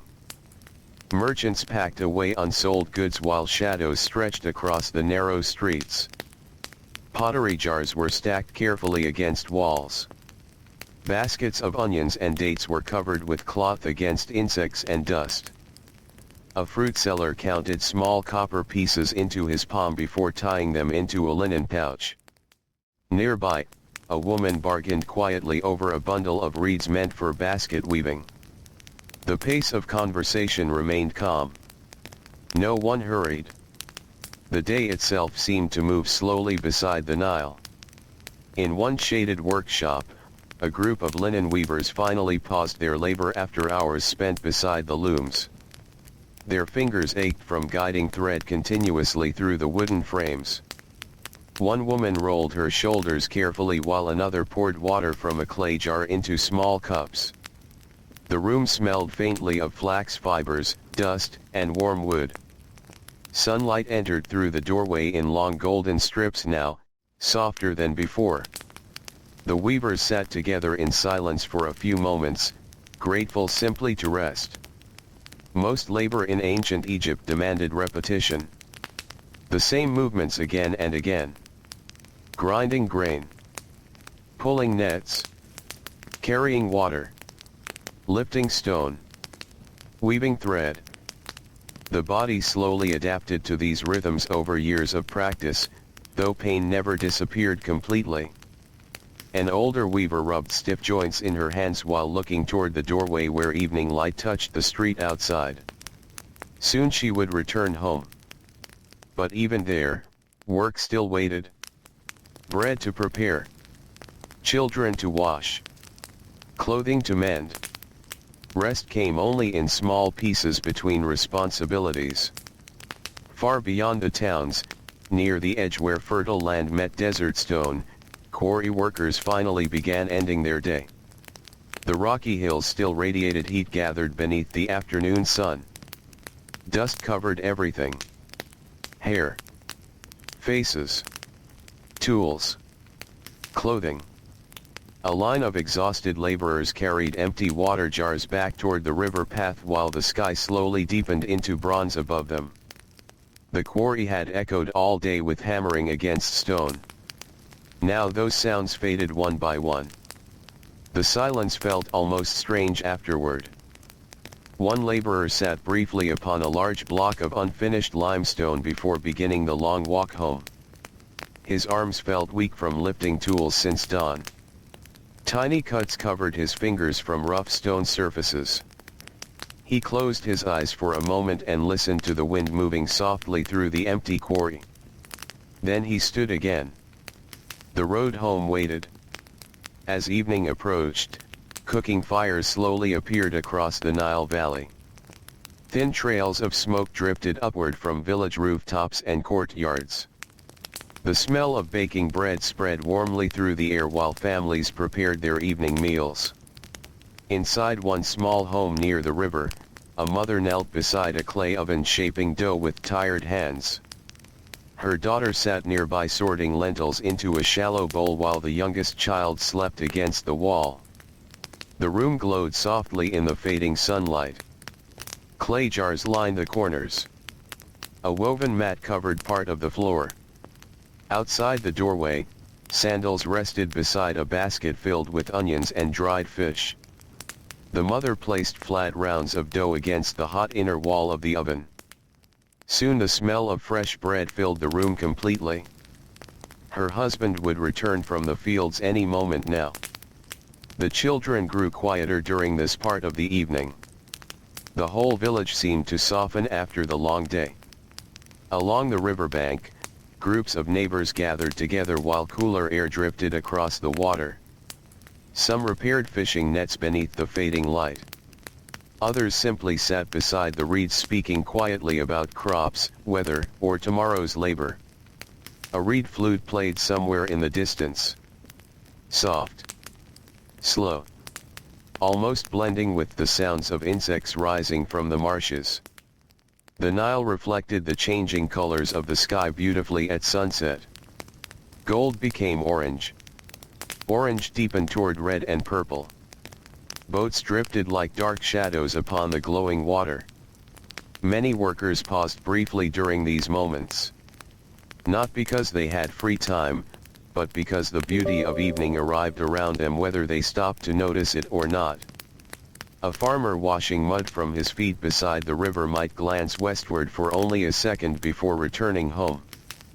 A boatman tying rope near shore might watch sunlight flicker across the water while listening to birds settling among the reeds. Small quiet moments. Simple moments. The kind easily forgotten by history, yet deeply woven into ordinary life. As darkness slowly approached, temple walls began glowing beneath torchlight once again. Priests moved through stone courtyards carrying offerings while incense smoke drifted into the cooling evening air. Nearby villagers heard faint chanting carried softly by the wind. The sacred and ordinary existed side by side everywhere in ancient Egypt. A laborer hauling stone all day beneath the sun might still whisper a prayer before sleep. A mother baking bread might leave a small offering near a household shrine. The gods were not distant figures living far away from daily life. They lived beside the river too. Night birds began calling as the first stars appeared overhead. The heat continued fading little by little. Children grew sleepy beside the cooking fires. Workers stretched aching backs while settling onto reed mats or low stools outside their homes. And slowly, gently, another evening spread peacefully across the ancient Nile. Darkness settled slowly over the Nile Valley. The last glow of sunset faded behind the western desert hills, leaving only deep blue shadows stretched across the fields and riverbanks. One by one, stars appeared overhead in the warm night sky while the river reflected thin lines of moonlight upon its slow-moving surface. The heat of the day still lingered softly within the mud brick walls and dusty roads. But cooler air had begun moving through the villages now. Workers breathed more easily. Voices softened. The entire land seemed to grow quieter with each passing moment. Outside a small riverside home, a father sat upon a low stool repairing a fishing net by oil lamp. The weak flame flickered beside him whenever the breeze shifted through the courtyard. His fingers moved carefully through the tangled fibers. Pull. Tie. Tighten. Repeat. The work required patience even at night. Nearby, his children rested sleepily against their mother while sharing pieces of warm bread from the evening meal. The youngest child had already fallen asleep with crumbs still clinging to one hand. The smell of baked grain and smoke lingered in the air. So did the faint scent of river mud drifting from the nearby shore. The father paused for a moment and looked upward. The sky above ancient Egypt often appeared endless after dark. Thousands of stars stretched across the heavens with almost no smoke or bright lights to hide them. For people living beside the Nile, the night sky became a familiar companion through every season of labor and flood. Farmers studied the stars. Boatmen navigated by them. Priests connected them to stories of gods and eternity. And ordinary families simply rested beneath them after long days of work. Farther through the village, neighbors gathered quietly outside their homes while the night deepened around them. Some sat upon rooftops where cooler air moved more freely. Others remained beside doorways speaking softly in the darkness. No one rushed. There was nowhere to rush toward. Life beside the Nile moved according to slower rhythms than the modern world would ever know. A woman combed her daughter's hair carefully by lamplight while listening to distant frogs singing near the canals. Two old men shared watered beer from a clay jar while discussing the river's flood levels from years long past. Nearby, a dog wandered lazily between homes searching for scraps. The village paths remained warm beneath bare feet even after sunset. Inside one crowded home, an elderly grandmother told quiet stories to children lying upon reed mats. Her voice moved slowly through the dim room while the oil lamp cast soft shadows across the walls. The children listened with heavy eyes. Outside, insects buzzed gently through the night air. The grandmother's stories often spoke of the river. Of great floods from long ago. Of strange fish caught beneath moonlight. Of spirits said to wander the reeds after dark. The stories carried comfort more than fear. Night beside the Nile felt mysterious, but familiar too. The river had always been there, flowing past villages and temples long before anyone living could remember. Along the riverbank itself, fishermen continued their nighttime labor beneath the moon. Small boats drifted silently through the darkness while nets disappeared beneath black water. One young fisherman leaned against the side of his vessel while watching moonlight ripple across the Nile. His arms felt weak with exhaustion after many hours upon the river. Still, he remained awake. Fishing at night often brought cooler air and calmer waters. Some fish surfaced more easily in darkness. And for poorer families, every extra catch mattered greatly. The fisherman's small oil lamp glowed weakly near his feet. Moths circled endlessly around the flame. Somewhere farther downriver, another boat answered with a faint call drifting through the darkness. Then silence returned again. The Nile carried sound strangely at night. Voices traveled far over the water. The creaking of wooden boats. The splash of oars. The distant barking of dogs from unseen villages. Everything seemed softer and farther away after sunset. Near one larger town, guards walked slowly along temple walls carrying torches that flickered orange against the stone. Their sandals scraped quietly across the ground while shadows moved over carved columns and statues. The temples never fully slept. Inside sacred chambers, priests maintained rituals even during the deepest hours of night. Incense burned slowly within dark halls.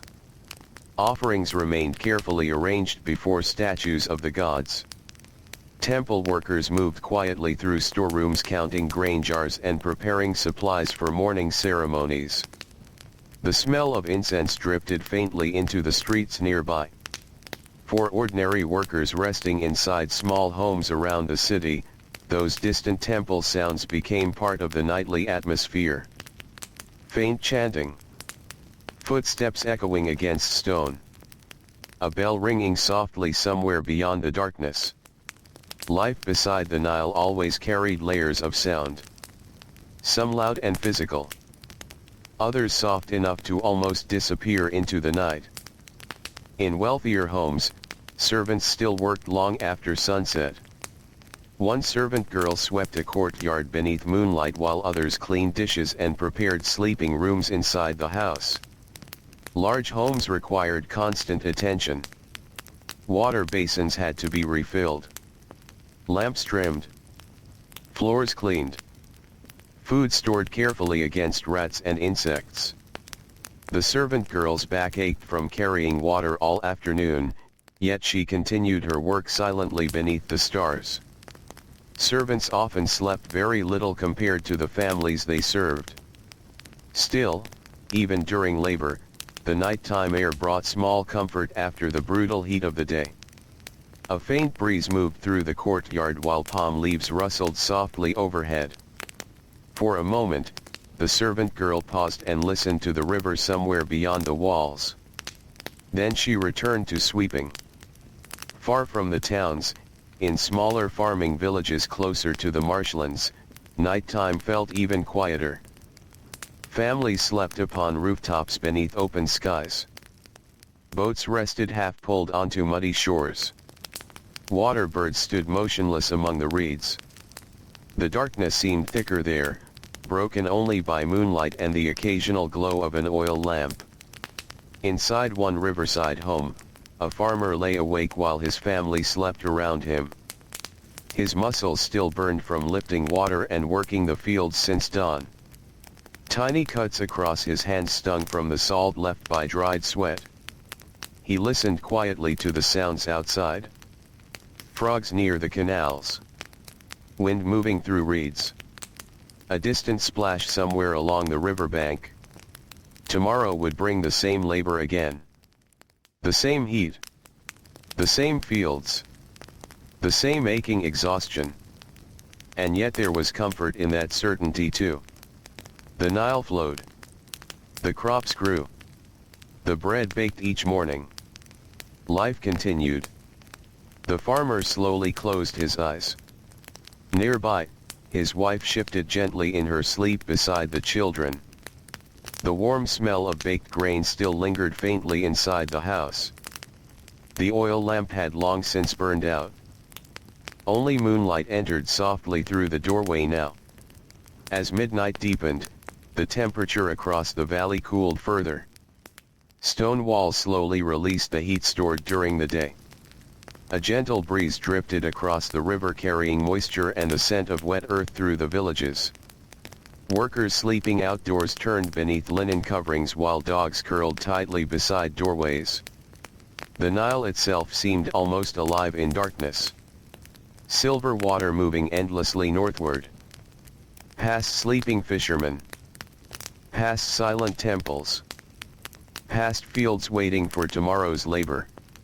For thousands of years, people built their lives beside this river. Not only kings and nobles, but bakers waking before dawn.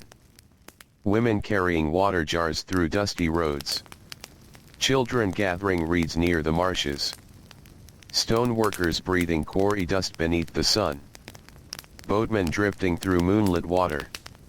Ordinary people whose names disappeared into time while the river continued flowing beside them.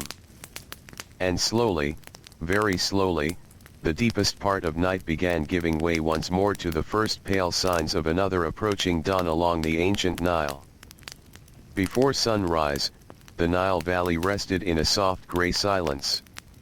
The stars had begun fading overhead, though a few still lingered faintly above the western desert. Cool air drifted low across the riverbanks.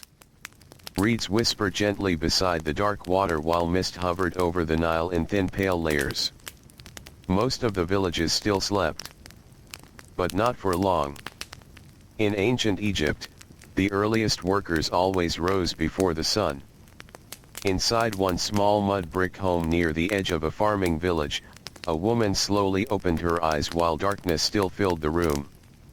For a moment she remained still beneath the linen covering, listening to the quiet breathing of her family around her. Then she sat up carefully. Her joints ached immediately.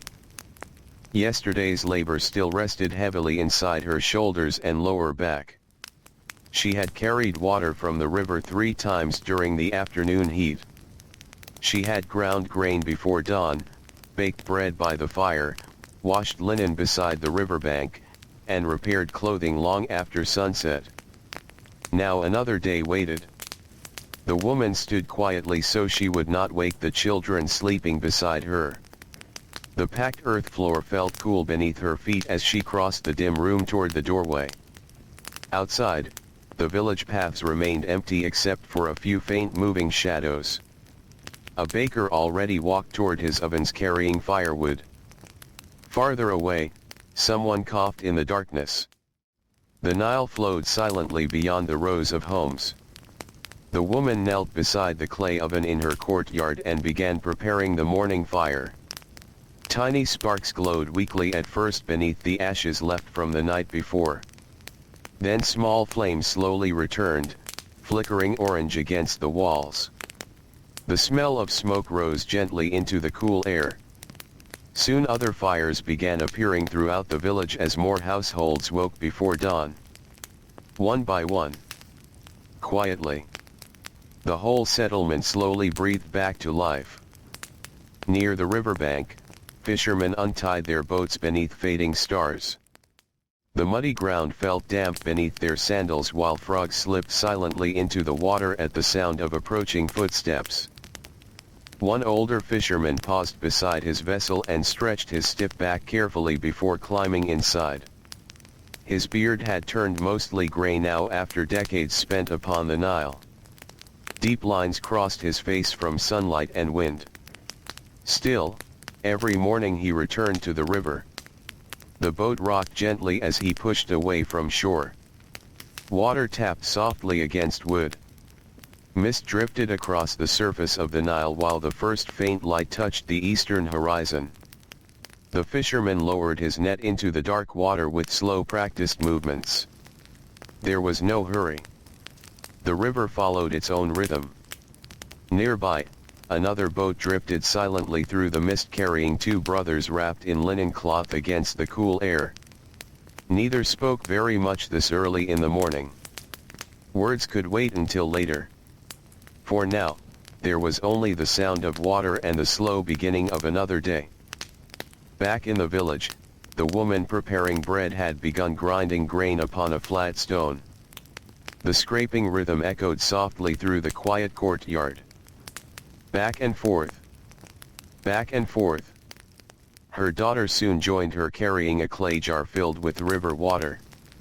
The girl's eyes still looked heavy with sleep. She sat nearby and helped shape dough while dawn slowly brightened the sky above them. The smell of fresh grain mixed with smoke and cool morning air. This was one of the calmest hours beside the Nile. Before the heat. Before the crowded streets. Before the endless labor fully began. For a short time, the world still felt gentle. As sunlight slowly touched the tops of the palm trees, more workers emerged from their homes. Farmers gathered tools from storage sheds while children fed goats and swept dusty courtyards clean. The village paths filled gradually with movement. Sandals brushed softly against the ground. Doors creaked open. Clay jars clinked together. Birds called from rooftops and reeds. The Nile Valley awakened once again beneath the growing light. A farmer stepped outside his home carrying a wooden hoe across his shoulder. His oldest son followed behind leading two oxen toward the fields. Neither had eaten much yet. A little bread. Some watered beer. Perhaps dates if the family still had them stored. Food needed to last carefully between harvests. The farmer paused briefly and looked toward the river. Morning mist still drifted above the water while fishing boats moved slowly through the pale gold sunlight now spreading across the Nile. Then he continued walking. The fields waited. Along the irrigation canals, water moved softly through narrow channels cut carefully into the earth. Farmers depended upon these canals completely. Without them, crops would dry quickly beneath the Egyptian sun. One older laborer stood knee-deep in mud repairing a broken canal wall before the day grew hotter. Wet earth coated his legs while insects drifted above the water around him. Nearby, young boys carried baskets of seed while trying to keep balance along the narrow raised paths between fields. The air smelled rich and damp near the canals. Mud. Growing plants. River water warming beneath the early sunlight. Everything beside the Nile depended upon careful timing. Fields had to be planted after floods retreated. Canals repaired before planting seasons. Harvests gathered before grain spoiled. The entire year followed the movement of the river itself. Farther downriver, transport boats already filled with activity moved steadily northward carrying grain and pottery toward larger towns. Sailcloth snapped softly in the morning breeze while rowers rested along the sides of the vessels. Boatmen adjusted ropes and watched the current carefully. The Nile was generous, but dangerous too. Sudden winds could overturn smaller boats. Sandbanks shifted beneath shallow water. Crocodiles waded in some southern stretches of the river. Experience mattered greatly upon the Nile. A careless boatman rarely remained careless for long. Inside the larger towns, marketplaces slowly opened beneath the growing warmth of morning. Merchants uncovered baskets of figs and onions while potters arranged fresh clay vessels outside their workshops. The smell of baking bread drifted through the narrow streets. So did the sound of hammering from carpenters already at work. A young servant hurried through the market carrying a basket balanced against her head. Her feet moved quickly over the uneven stone roads while early sunlight reflected brightly from the walls around her. Servants often worked from before dawn until deep into the night. Wealthier homes demanded constant labor. Water carrying, cooking, cleaning, laundry, food preparation, children watching. The work never fully ended. Yet even crowded towns still moved with a slower rhythm than modern cities would one day know. People paused to speak. Boatmen rested along the riverbanks. Merchants sat quietly in the shade between customers. Life beside the Nile followed the pace of heat, water, and human strength. Nothing could move too quickly beneath such conditions. As the morning continued, sunlight spread wider across the valley. The coolness of dawn slowly disappeared from the roads and rooftops.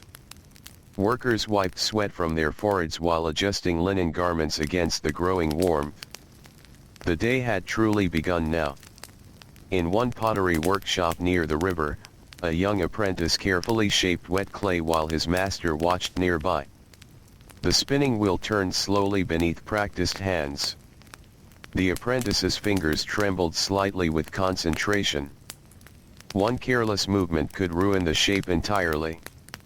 The master corrected him softly without anger. Pottery required patience above all else. So did nearly every craft beside the Nile. Stone cutting, weaving, fishing, boat building. Even farming itself demanded endless patience with the seasons. Outside the workshop, donkeys loaded with grain sacks moved through crowded roads while drivers guided them patiently around children and market stalls. Dust rose into the warming air. Birds circled overhead. The smell of river water drifted faintly through the town. And slowly, steadily, ancient Egypt moved once more into another long day beside the endless Nile River. The sun climbed steadily higher above the Nile Valley. Morning coolness faded from the air little by little until warmth settled once again over the fields, workshops, roads, and riverbanks. The pale gold light of dawn deepened into the brighter white glare of late morning. Workers felt the change immediately. Sweat returned to their skin. Dust clung more heavily to their feet and clothing. Voices softened beneath the growing heat. In the farming fields near the river, labor continued without pause. Men bent low among rows of barley while women gathered bundles of flax beneath the strengthening sunlight. Children carried baskets back and forth along narrow dirt paths between irrigation canals. The canals themselves shimmered softly. Water moved lazily through them, reflecting strips of sky between the green plants growing at their edges. One young farmer knelt beside a damaged canal wall pressing wet mud carefully into the cracks with both hands. The mud felt cool for now, though the sun would soon dry it hard again. His father worked nearby guiding oxen through darker soil prepared for planting. The animals moved slowly. Heavy breaths escaped their nostrils. Flies gathered around their eyes. Still the work continued. Life beside the Nile depended upon these ordinary efforts repeated every day across the valley. A broken canal left unrepaired could destroy crops. Crops lost to dryness meant hunger later in the year. And so workers rose each morning and returned to the fields no matter how tired their bodies felt. Farther along the riverbank, fishermen sorted their morning catch beneath woven reed coverings stretched over small boats. Silverfish glistened briefly in the sunlight before disappearing into clay containers packed with damp river plants. One fisherman cleaned scales from a wooden board while another repaired torn netting nearby. The smell of fish mixed with warm river mud and reeds drying beneath the sun. Birds circled overhead waiting hopefully for scraps. The fishermen spoke quietly together while working. Mostly about ordinary things. Water levels. Weather. A damaged boat rope. The price of grain in the market. Life rarely allowed much time for larger thoughts. The body focused mainly upon the next task waiting to be done. Along the wider stretches of the Nile, transport boats drifted steadily northward beneath square linen sails. Their cargoes varied from village to village. Grain, stone, papyrus, timber, pottery jars packed carefully in straw. Some boats carried livestock tied nervously along the deck while handlers tried to keep the animals calm upon the moving water. The river connected nearly every corner of Egypt together. Without it, many settlements would have remained isolated beside endless desert. But the Nile carried not only goods, but also stories, customs, songs, and news between distant places. A boatman from the south might hear different accents when arriving farther north. Merchants traded unfamiliar spices or cloth from regions beyond Egypt itself. Still, no matter how far one traveled upon the Nile, certain things remained familiar everywhere. Mud brick homes, palm trees along the shore, the smell of bread baking in the morning, the sight of workers bent beneath the sun. In the towns and cities, the marketplace had become crowded now beneath the growing heat. Narrow streets filled with movement while merchants called softly to passing customers from shaded stalls. A pottery seller arranged water jars carefully beside woven baskets filled with figs and onions. Nearby, a fish merchant brushed flies away from his table while speaking with a customer wrapped in light linen cloth. Children hurried between adults carrying bundles or messages for their families. Dogs wandered lazily near food stalls. Donkeys pushed slowly through the crowds with heavy loads balanced across their backs. The marketplace carried its own constant rhythm.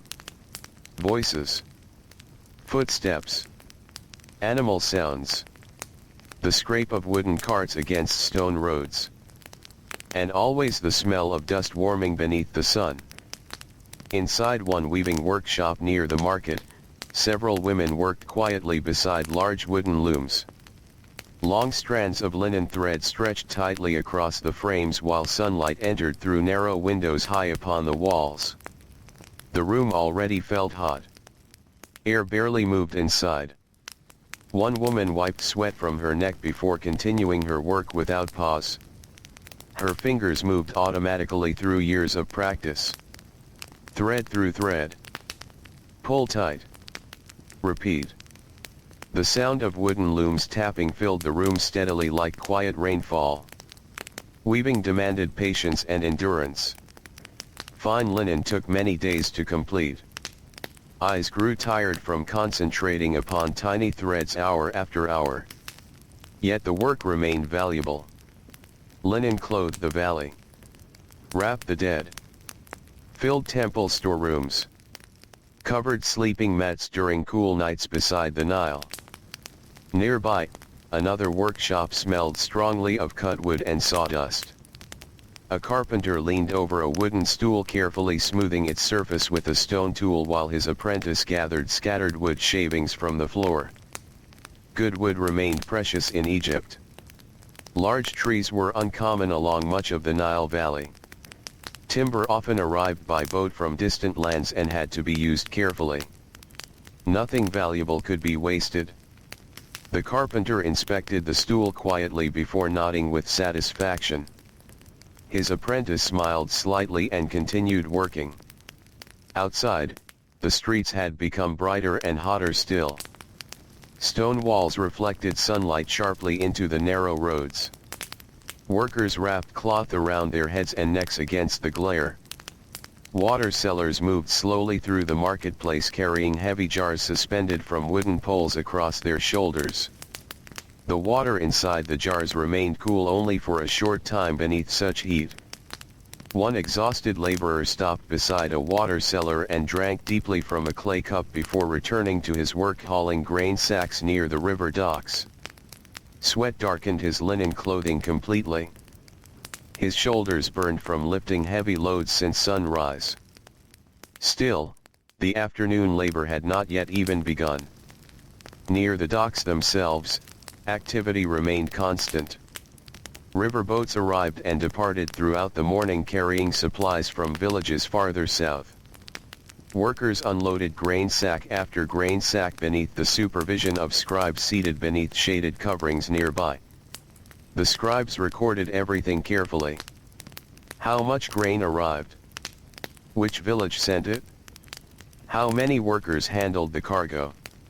Writing covered nearly every part of Egyptian administration. A scribe dipped his reed pen into dark ink and continued marking symbols upon papyrus while flies buzzed around his face. His work seemed calm compared to the laborers sweating beneath heavy cargo nearby. Yet long hours bent over records carried their own quiet exhaustion. His back ached. His fingers cramped. The heat inside the shaded tent still felt oppressive by late morning. Beyond the busy docks, temple walls rose high above the surrounding streets. Their stone surfaces glowed pale beneath the sunlight while priests and temple workers moved quietly through enormous courtyards. Temples functioned almost like small cities themselves. Storerooms filled with grain and oil. Workshops producing linen and pottery. Gardens watered carefully beside sacred pools. Kitchens preparing offerings. Everything required labor. Even sacred spaces depended upon ordinary workers waking before dawn each day. Inside one temple kitchen, bakers shaped ritual bread beside glowing ovens while smoke drifted upward into the hot air. Sweat covered their arms as they worked. The gods received offerings through human labor. Just like everyone else beside the Nile, the temples relied upon bread, water, grain, oil, and constant effort.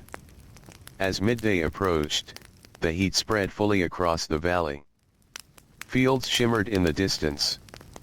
Roads emptied slightly as workers searched for patches of shade whenever possible. Animals rested beside walls or beneath palm trees. Even the river itself seemed slower beneath the blazing sun. In one small courtyard behind a family home, an elderly woman sat quietly mending torn clothing while children slept nearby upon reed mats. A clay water jar wrapped in damp cloth rested beside her stool. The courtyard walls protected them from the worst sunlight. For a short time, the world felt still. Only distant sounds drifted over the rooftops now. Hammering from construction sites. Voices from the marketplace. The faint creaking of boats upon the Nile. The old woman paused her stitching for a moment and listened to the wind moving softly through palm leaves overhead. Then she returned calmly to her work while another hot day beside the river slowly continued onward. By midday, the Nile Valley rested beneath a heavy blanket of heat. The sunlight pouring down from the cloudless sky felt almost white against the earth. Stone walls glowed brightly. Dusty roads shimmered in the distance. Even the green fields near the river appeared still beneath the burning afternoon sun. Workers moved more slowly now. Every task required greater effort. Sweat darkened linen clothing until it clung against the body. Faces shone beneath layers of dust and heat. Breathing itself felt heavier during these long midday hours beside the Nile. In one field close to the riverbank, farmers paused briefly beneath a cluster of palm trees where thin strips of shade touched the ground. They sat quietly beside an irrigation canal eating simple pieces of bread and onion while muddy water moved softly nearby. No one spoke much. The morning labor had drained their energy. One younger worker leaned back against the rough trunk of a palm tree and closed his eyes for a few moments while warm wind drifted across the fields. The air smelled of wet soil and growing grain. Nearby, oxen stood silently with lowered heads while flies gathered around them in thick clouds. The entire valley seemed to breathe more slowly beneath the heat. After resting only a short while, the farmers returned once again to their work. Crops could not wait for cooler weather. Irrigation walls still needed repair. Seedlings needed protection from birds and drying soil. Life beside the Nile demanded endurance. One older farmer stepped carefully through mud while lifting water from a lower canal into a higher channel using a simple wooden tool weighted with stone. The movement repeated over and over. Lift. Pour. Lower again. Water splashed softly around his feet. His shoulders burned from the effort, but he continued patiently beneath the glaring sun. Children working nearby carried smaller baskets filled with damp earth used to strengthen weak sections of canal walls. Their bare feet pressed into the wet soil while insects buzzed constantly around them. They had known labor since very early childhood. Nearly every child beside the Nile grew up surrounded by work. Grinding grain. Carrying water. Gathering reeds. Watching animals. Learning trades. Childhood blended naturally into adulthood through years of shared routines. Farther along the river, fishermen rested beneath woven reed shelters stretched across their boats. The midday sunlight reflecting from the Nile had become almost painful to the eyes. One fisherman dipped a cloth into the river and wrapped it around his neck for relief from the heat. The water smelled rich with mud and reeds warmed beneath the sun. His younger brother slept briefly beside a pile of tangled netting while the boat drifted lazily near the shore. The river moved slowly this time of day. Almost dreamlike. Small waves tapped gently against the wooden hull while dragonflies hovered above the reeds nearby. For many workers, these brief moments of stillness became precious. A little shade. A little water. A few quiet breaths before labor resumed again. Closer to the towns and cities, streets emptied slightly during the hottest hours. Merchants sat beneath cloth coverings fanning themselves while waiting for customers to return later in the afternoon. The marketplace smelled strongly of warm fruit, dust, fish, smoke, and sweating animals.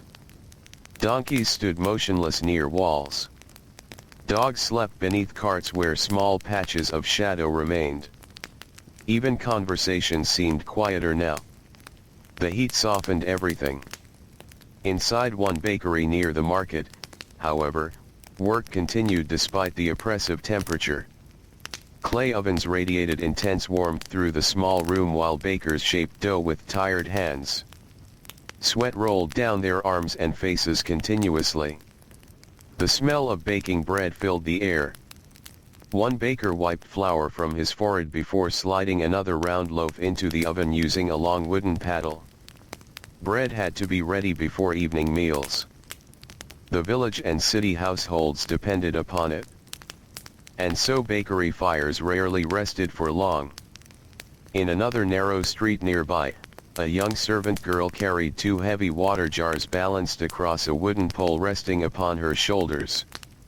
Her steps slowed beneath the weight while sunlight reflected sharply from the stone road beneath her feet. The jars sloshed softly with each movement. She passed groups of workers resting briefly in shaded doorways while others slept beside walls with cloth covering their faces against the brightness. Servants often labored through every hour of the day. Large households required endless attention. Water carrying. Sweeping. Laundry. Cooking fires. Storage rooms. The work repeated constantly from dawn until deep into the night. The girl adjusted the pole carefully against aching shoulders and continued walking.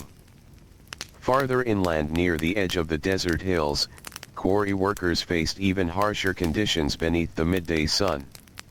Stone cliffs reflected heat outward until the air itself felt trapped between rock walls and sky. Dust coated everything pale white. Faces. Hair. Hands. Tools. One laborer struck limestone repeatedly with a hammer stone while tiny fragments scattered around his feet. Sweat mixed with dust across his skin until his entire body seemed covered in chalk. Nearby, another group dragged a heavy stone block slowly across wooden sledges while overseers shouted instructions from the shade. The workers leaned forward against the ropes with all their strength. Sand shifted beneath their feet. Muscles trembled beneath the strain. The stone moved only inch by inch. Most of the great monuments of Egypt rose through labor like this. Not quickly. Not easily. But through endless repeated effort beneath years of heat and exhaustion. The workers themselves rarely saw glory in such tasks. They simply hoped for food, water, rest, and enough strength to continue tomorrow. Back near the river, transport boats remained active despite the afternoon heat. Sailcloth hung lazily whenever the wind weakened, leaving rowers to guide vessels through the slow-moving current. One cargo boat loaded with grain drifted toward a larger storage center farther north. The crew sat silently while rowing beneath the sun. Water splashed rhythmically against the oars. The men's shoulders glistened with sweat. Their hands had hardened over years of gripping wetwood and rough rope. Life upon the Nile required strong bodies. Yet even strong bodies eventually wore down. Many older workers carried injuries from decades of labor. Damaged knees. Bent backs. Missing teeth worn away by gritty bread. Scarred hands from rope, tools, and stone. The human body paid quietly for survival beside the river. Inside shaded homes and courtyards, families tried to escape the worst heat of the day. Children slept upon reed mats while elderly relatives rested near clay water jars wrapped in damp cloth. One mother sat quietly beside a loom repairing torn linen clothing while her infant slept nearby. The courtyard walls trapped cooler air than the streets outside. Still, sweat dampened her neck while flies drifted lazily through the silence. She paused for a moment and listened to distant sounds beyond the walls. Hammering from construction work. Voices from the market. The faint cry of a boatman somewhere along the river. Then she returned to stitching carefully through the afternoon stillness. Temples too became quieter during midday hours. Stone courtyards reflected heat strongly while priests moved slowly through shaded halls carrying offerings and incense. Inside the darker inner chambers, cooler air lingered faintly against the stone walls. Oil lamps flickered softly before sacred statues while temple workers whispered to one another in low tired voices. Even sacred routines felt slower beneath the crushing heat. Outside the temple gates, however, ordinary life continued steadily onward. Farmers still worked the canals. Fishermen still repaired their nets. Merchants still waited beside market stalls. Children still carried water from the Nile. The river flowed through all of it. Patient. Endless. Unhurried beneath the blazing Egyptian sun. And slowly, almost too slowly to notice at first, the sunlight began inching westward across the valley, carrying the long hot afternoon gently toward evening once again. The afternoon drifted onward slowly beside the Nile. The harsh brightness of midday had begun to soften, though the heat still pressed heavily against the valley. Warm wind carried dust through the streets and across the fields where workers continued their labor beneath the long descending sun. Shadows gradually stretched farther beside the irrigation canals. Palm trees cast dark patterns across the ground. The western desert hills glowed pale gold beneath the afternoon light. In the farming lands near the river, laborers worked with tired movements now. Their bodies had already spent many hours beneath the sun, and exhaustion rested visibly upon their faces and shoulders. One farmer knelt beside a narrow canal repairing a broken edge with thick wet mud gathered from the riverbank. His fingers pressed carefully against the crumbling wall while water moved steadily past him.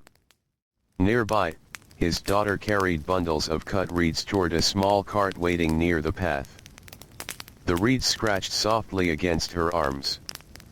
Dust clung to her ankles. She moved quietly through the field without complaint. Children along the Nile often learned silence early during work hours. Labor demanded concentration and patience. Too much noise wasted energy beneath the heat. Still, small moments of softness remained. The girl paused briefly near the canal to splash cool water against her wrists before lifting another bundle. The water felt refreshing against her skin. Then she continued working once more. Beyond the fields, flocks of birds circled lazily above marshlands where the Nile widened into quiet pools surrounded by reeds and papyrus. Fishermen moved carefully through these waters in narrow boats while searching for better catches before evening. One old fisherman sat cross-legged near the edge of his boat untangling knots in a worn net. The fibers felt rough against his weathered hands. His son stood nearby balancing carefully while guiding the boat through shallow water using a long wooden pole. Neither man spoke. The sounds of the marsh filled the silence naturally. Insects humming. Water dripping from reeds. Bird wings moving softly overhead. The Nile Valley held many quiet places like this away from crowded towns and busy markets. Places where life slowed almost completely beneath the movement of water and wind. Farther north along the river, transport boats continued their journeys through the afternoon heat. Some drifted under sail while others relied upon rowers pulling steadily against the current. A large grain boat moved slowly past riverside villages where children waved from muddy shorelines. The crew barely looked up. They were too tired. Their shoulders ached from rowing. Their hands remained sore from rope and wet wood. Travel upon the Nile often appeared peaceful from a distance, but it demanded constant effort from those working upon the boats. Cargo shifted. Winds changed suddenly. Sandbanks appeared where water became shallow. Boatmen learned the moods of the river through years of experience. A careless mistake could overturn an entire vessel. Closer to the cities, workshop labor continued steadily through the late afternoon. Inside a crowded pottery yard, rows of clay jars stood drying beneath the sun while workers shaped fresh vessels beside spinning wheels. The ground smelled strongly of wet clay and dust warmed by sunlight. One young apprentice carefully carried newly shaped bowls toward a shaded area where they would dry more slowly without cracking. His arms trembled slightly beneath the weight. The master potter watched nearby while smoothing the surface of a large storage jar with wet fingers. Pottery existed everywhere along the Nile. Water jars, beer containers, cooking pots, oil lamps, storage vessels for grain and dried fish. Without clay and skilled hands to shape it, daily life would have become far more difficult. The potter paused briefly and stretched his aching back before returning to work. The afternoon light now entered the workshop at a softer angle, turning the dust in the air golden. Nearby, linen weavers continued their endless rhythm inside warm crowded rooms filled with wooden looms. The tapping sounds echoed steadily through the workshop while sweat darkened the collars of their linen garments. One older woman worked slowly now, her fingers stiff from years of weaving thread hour after hour beneath dim light and heat. She blinked tired eyes and adjusted the threads carefully. Thread through thread. Back and forth. The movements had become almost part of her breathing after so many years. Outside the workshop, the street slowly grew busier again as the worst heat began fading from the city. Merchants returned fully to their stalls while customers wandered through the market searching for evening supplies. The smell of roasted fish drifted through the air. So did the scent of bread fresh from ovens and figs warming beneath the sun. Donkeys moved patiently through narrow roads carrying baskets of grain and jars of oil. Drivers guided them carefully between crowds while children darted around the animals with quick bare feet. Dust rose softly beneath every step. In one corner of the market, a scribe sat beneath a shaded awning recording grain payments upon papyrus sheets while nearby merchants discussed prices in low calm voices. The scribe's reed pen scratched steadily across the surface. His work demanded concentration despite the noise around him. Writing remained a respected skill throughout Egypt. Most ordinary workers never learned the symbols covering temple walls and official records. But scribes spent years practicing them carefully. Even so, their labor carried its own quiet exhaustion. Long hours bent over writing boards strained eyes and backs just as farming strained muscles and joints. Every form of work left marks upon the body eventually. Near the river docks, laborers unloaded cargo from arriving boats while the lowering sun reflected brightly across the Nile. Grain sacks thudded against wooden platforms. Rope creaked. Water slapped softly against hulls. One exhausted worker wiped sweat from his shaved head before lifting another sack across his shoulders. His breathing had grown slower and heavier as the day passed. But evening approached now. The promise of rest moved quietly through the docks like the cooling breeze beginning to rise from the river. At the edges of the city, women gathered near communal ovens preparing evening bread while children played nearby in the dusty light. The women shaped dough with practiced hands while speaking softly together about family matters, illnesses, harvests, and river levels. Smoke drifted upward into the golden afternoon sky. The smell of warm grain filled the surrounding streets. Bread connected nearly every household beside the Nile. Most families ate it daily, often alongside onions, beans, dates, fish, or watered beer. Simple meals. Familiar meals. Meals shaped by what the river and fields could provide. Inside one nearby home, an elderly man rested upon a reed mat in the shaded courtyard while listening to distant market sounds beyond the walls. His knees hurt constantly now from decades spent working fields near the Nile. Standing required effort. Walking long distances had become difficult. Age arrived quietly for most laborers. Not suddenly, but through small growing pains that slowly remained longer each year. The old man closed his eyes while warm wind moved softly through the courtyard. Somewhere nearby, a child laughed. A donkey brayed in the street. The smell of bread drifted over the wall. Life continued around him as it always had. Beyond the towns and villages, the Nile itself flowed onward beneath the lowering sun. Its waters reflected long strips of gold and bronze. Birds crossed low over the reeds searching for places to settle before nightfall. Fishing boats turned gradually toward shore. And slowly, gently, the ancient valley began preparing once more for another evening beside the endless river. Evening spread softly across the Nile Valley. The fierce brightness of afternoon faded little by little until the land rested beneath warmer shades of gold and amber. Long shadows stretched across the fields. The desert hills beyond the river glowed quietly beneath the lowering sun. Workers everywhere felt the change. The hardest heat had finally passed. In the farming villages, laborers slowly gathered their tools and prepared to leave the fields after another long day. Wooden hoes rested against tired shoulders. Oxen walked heavily beside narrow dirt paths leading back toward the settlements. One farmer paused near an irrigation canal and washed mud from his hands and feet before returning home. The water felt cool now compared to the burning heat of midday. He splashed some against his face and closed his eyes for a moment.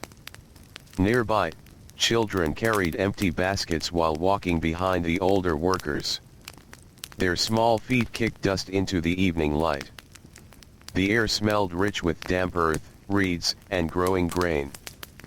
Along the riverbanks, fishermen guided their boats slowly toward shore while birds circled overhead searching for food among the marshes. Nets hung dripping from the sides of the vessels. Fish scales glimmered faintly in the fading sunlight. One young fisherman jumped carefully from his boat into the shallow mud and pulled the vessel farther onto land beside several others already resting near the reeds. The river moved quietly around them.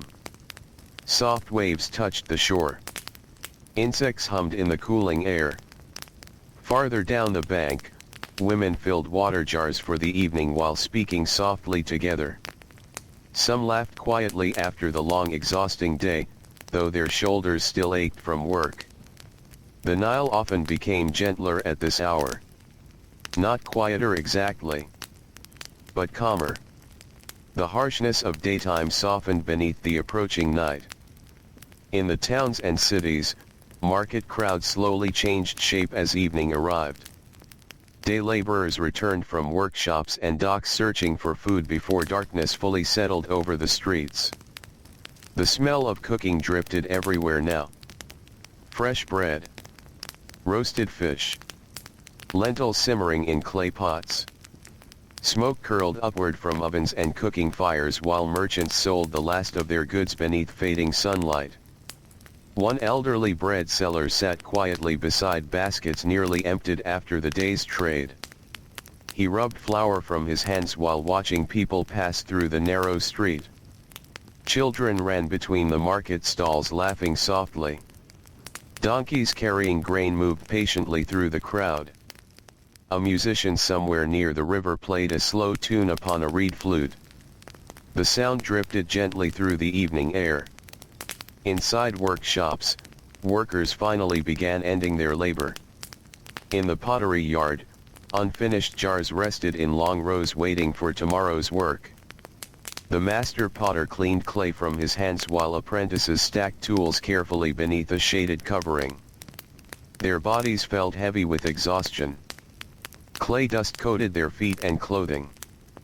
Still, there was comfort in the ending of the day. A quiet relief. Nearby, weavers folded unfinished linen beside the looms while warm sunset light entered through the workshop doorway.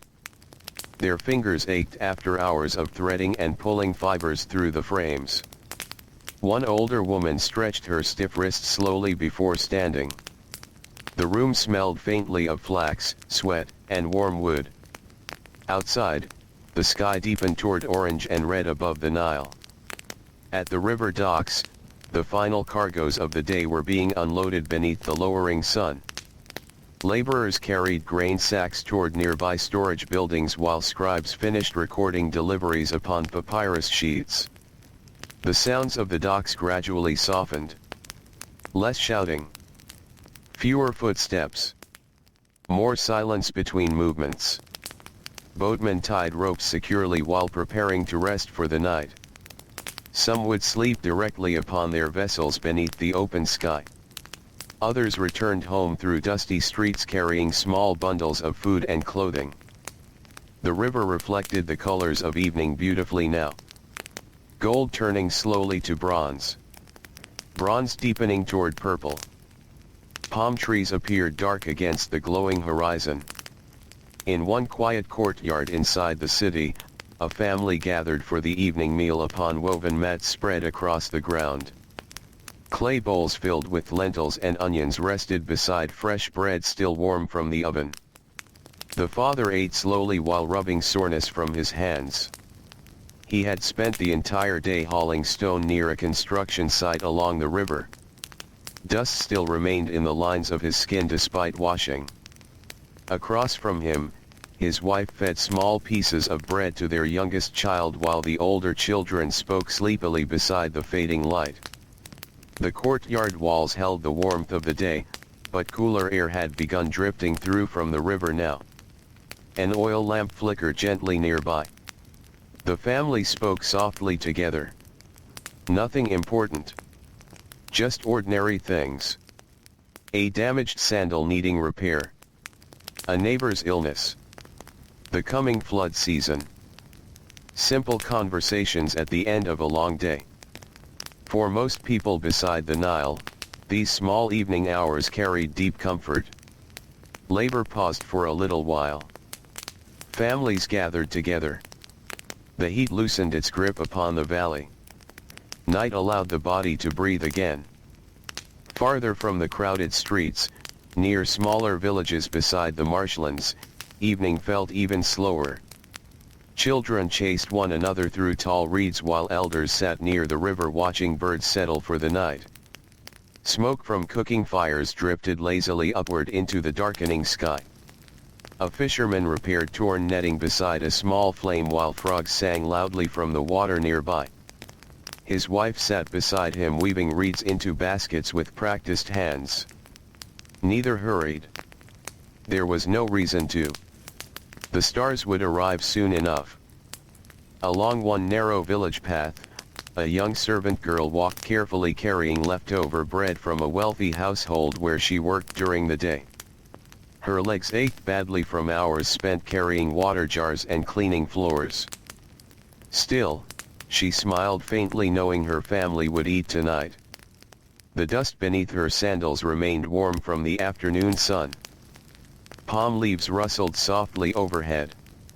In the distance, temple bells echoed faintly across the valley. The sacred sounds blended naturally with ordinary life. Temple rituals continued every evening just as families prepared meals and fishermen tied their boats. Incense drifted through stone halls while priests carried offerings beneath torchlight. Meanwhile, outside the temple walls, tired workers stretched aching backs beside cooking fires and prepared for sleep. Ancient Egypt held both worlds together constantly. The grand and the ordinary. The sacred and the exhausted. The mighty stone temples and the simple mud brick homes beside the river. As darkness deepened further, rooftops slowly filled with families escaping the lingering warmth trapped inside their houses. Reed mats were carried upward. Linen coverings spread across flat roofs beneath the first appearing stars. Children pointed upward at the sky while grandparents told quiet stories about the river, the gods, and distant years long past. The Nile breeze moved softly across the rooftops now. Cooler. Gentler. Oil lamps flickered throughout the villages and towns like tiny stars scattered across the earth below the great night sky above. And slowly, peacefully, another day beside the Nile drifted toward sleep beneath the endless ancient stars. The night grew very still beside the Nile River. The last voices faded slowly from the rooftops and village paths. Cooking fires softened into glowing embers. Boats rested quietly along the dark riverbank while reeds whispered gently in the cool night wind. Above the valley, the stars stretched endlessly across the ancient sky. The same stars watched over farmers sleeping after long days in the fields. The same stars shone upon fishermen drifting softly in their boats. The same quiet light touched the stone temples, the dusty roads, the mud brick homes, and the calm flowing water of the Nile itself. Inside small houses, families slept close together beneath thin linen cloths while oil lamps burned lower and lower beside the walls. The workers rested at last. The bakers. The scribes. The boatmen. The servants carrying heavy jars through the heat. The laborers whose tired hands shaped stone, clay, wood, and grain beside the river for countless generations. Beyond the villages, the desert hills stood silent beneath the moonlight. And through the center of it all, the Nile continued flowing slowly northward through the darkness. Patient. Endless. Soft against the sleeping shores. The warm wind moved gently through the palm trees. Water touched the riverbank with quiet steady rhythm. Somewhere far away, a night bird called once across the reeds before silence returned again. Ancient Egypt rested peacefully now. No crowded markets. No hammering tools. No burning afternoon heat. Only cool night air, drifting river water, and sleeping homes beneath the stars. And as the hours grew deeper and quieter beside the Nile, the ancient world slowly faded into darkness. Softly. Calmly. Until only the river remained.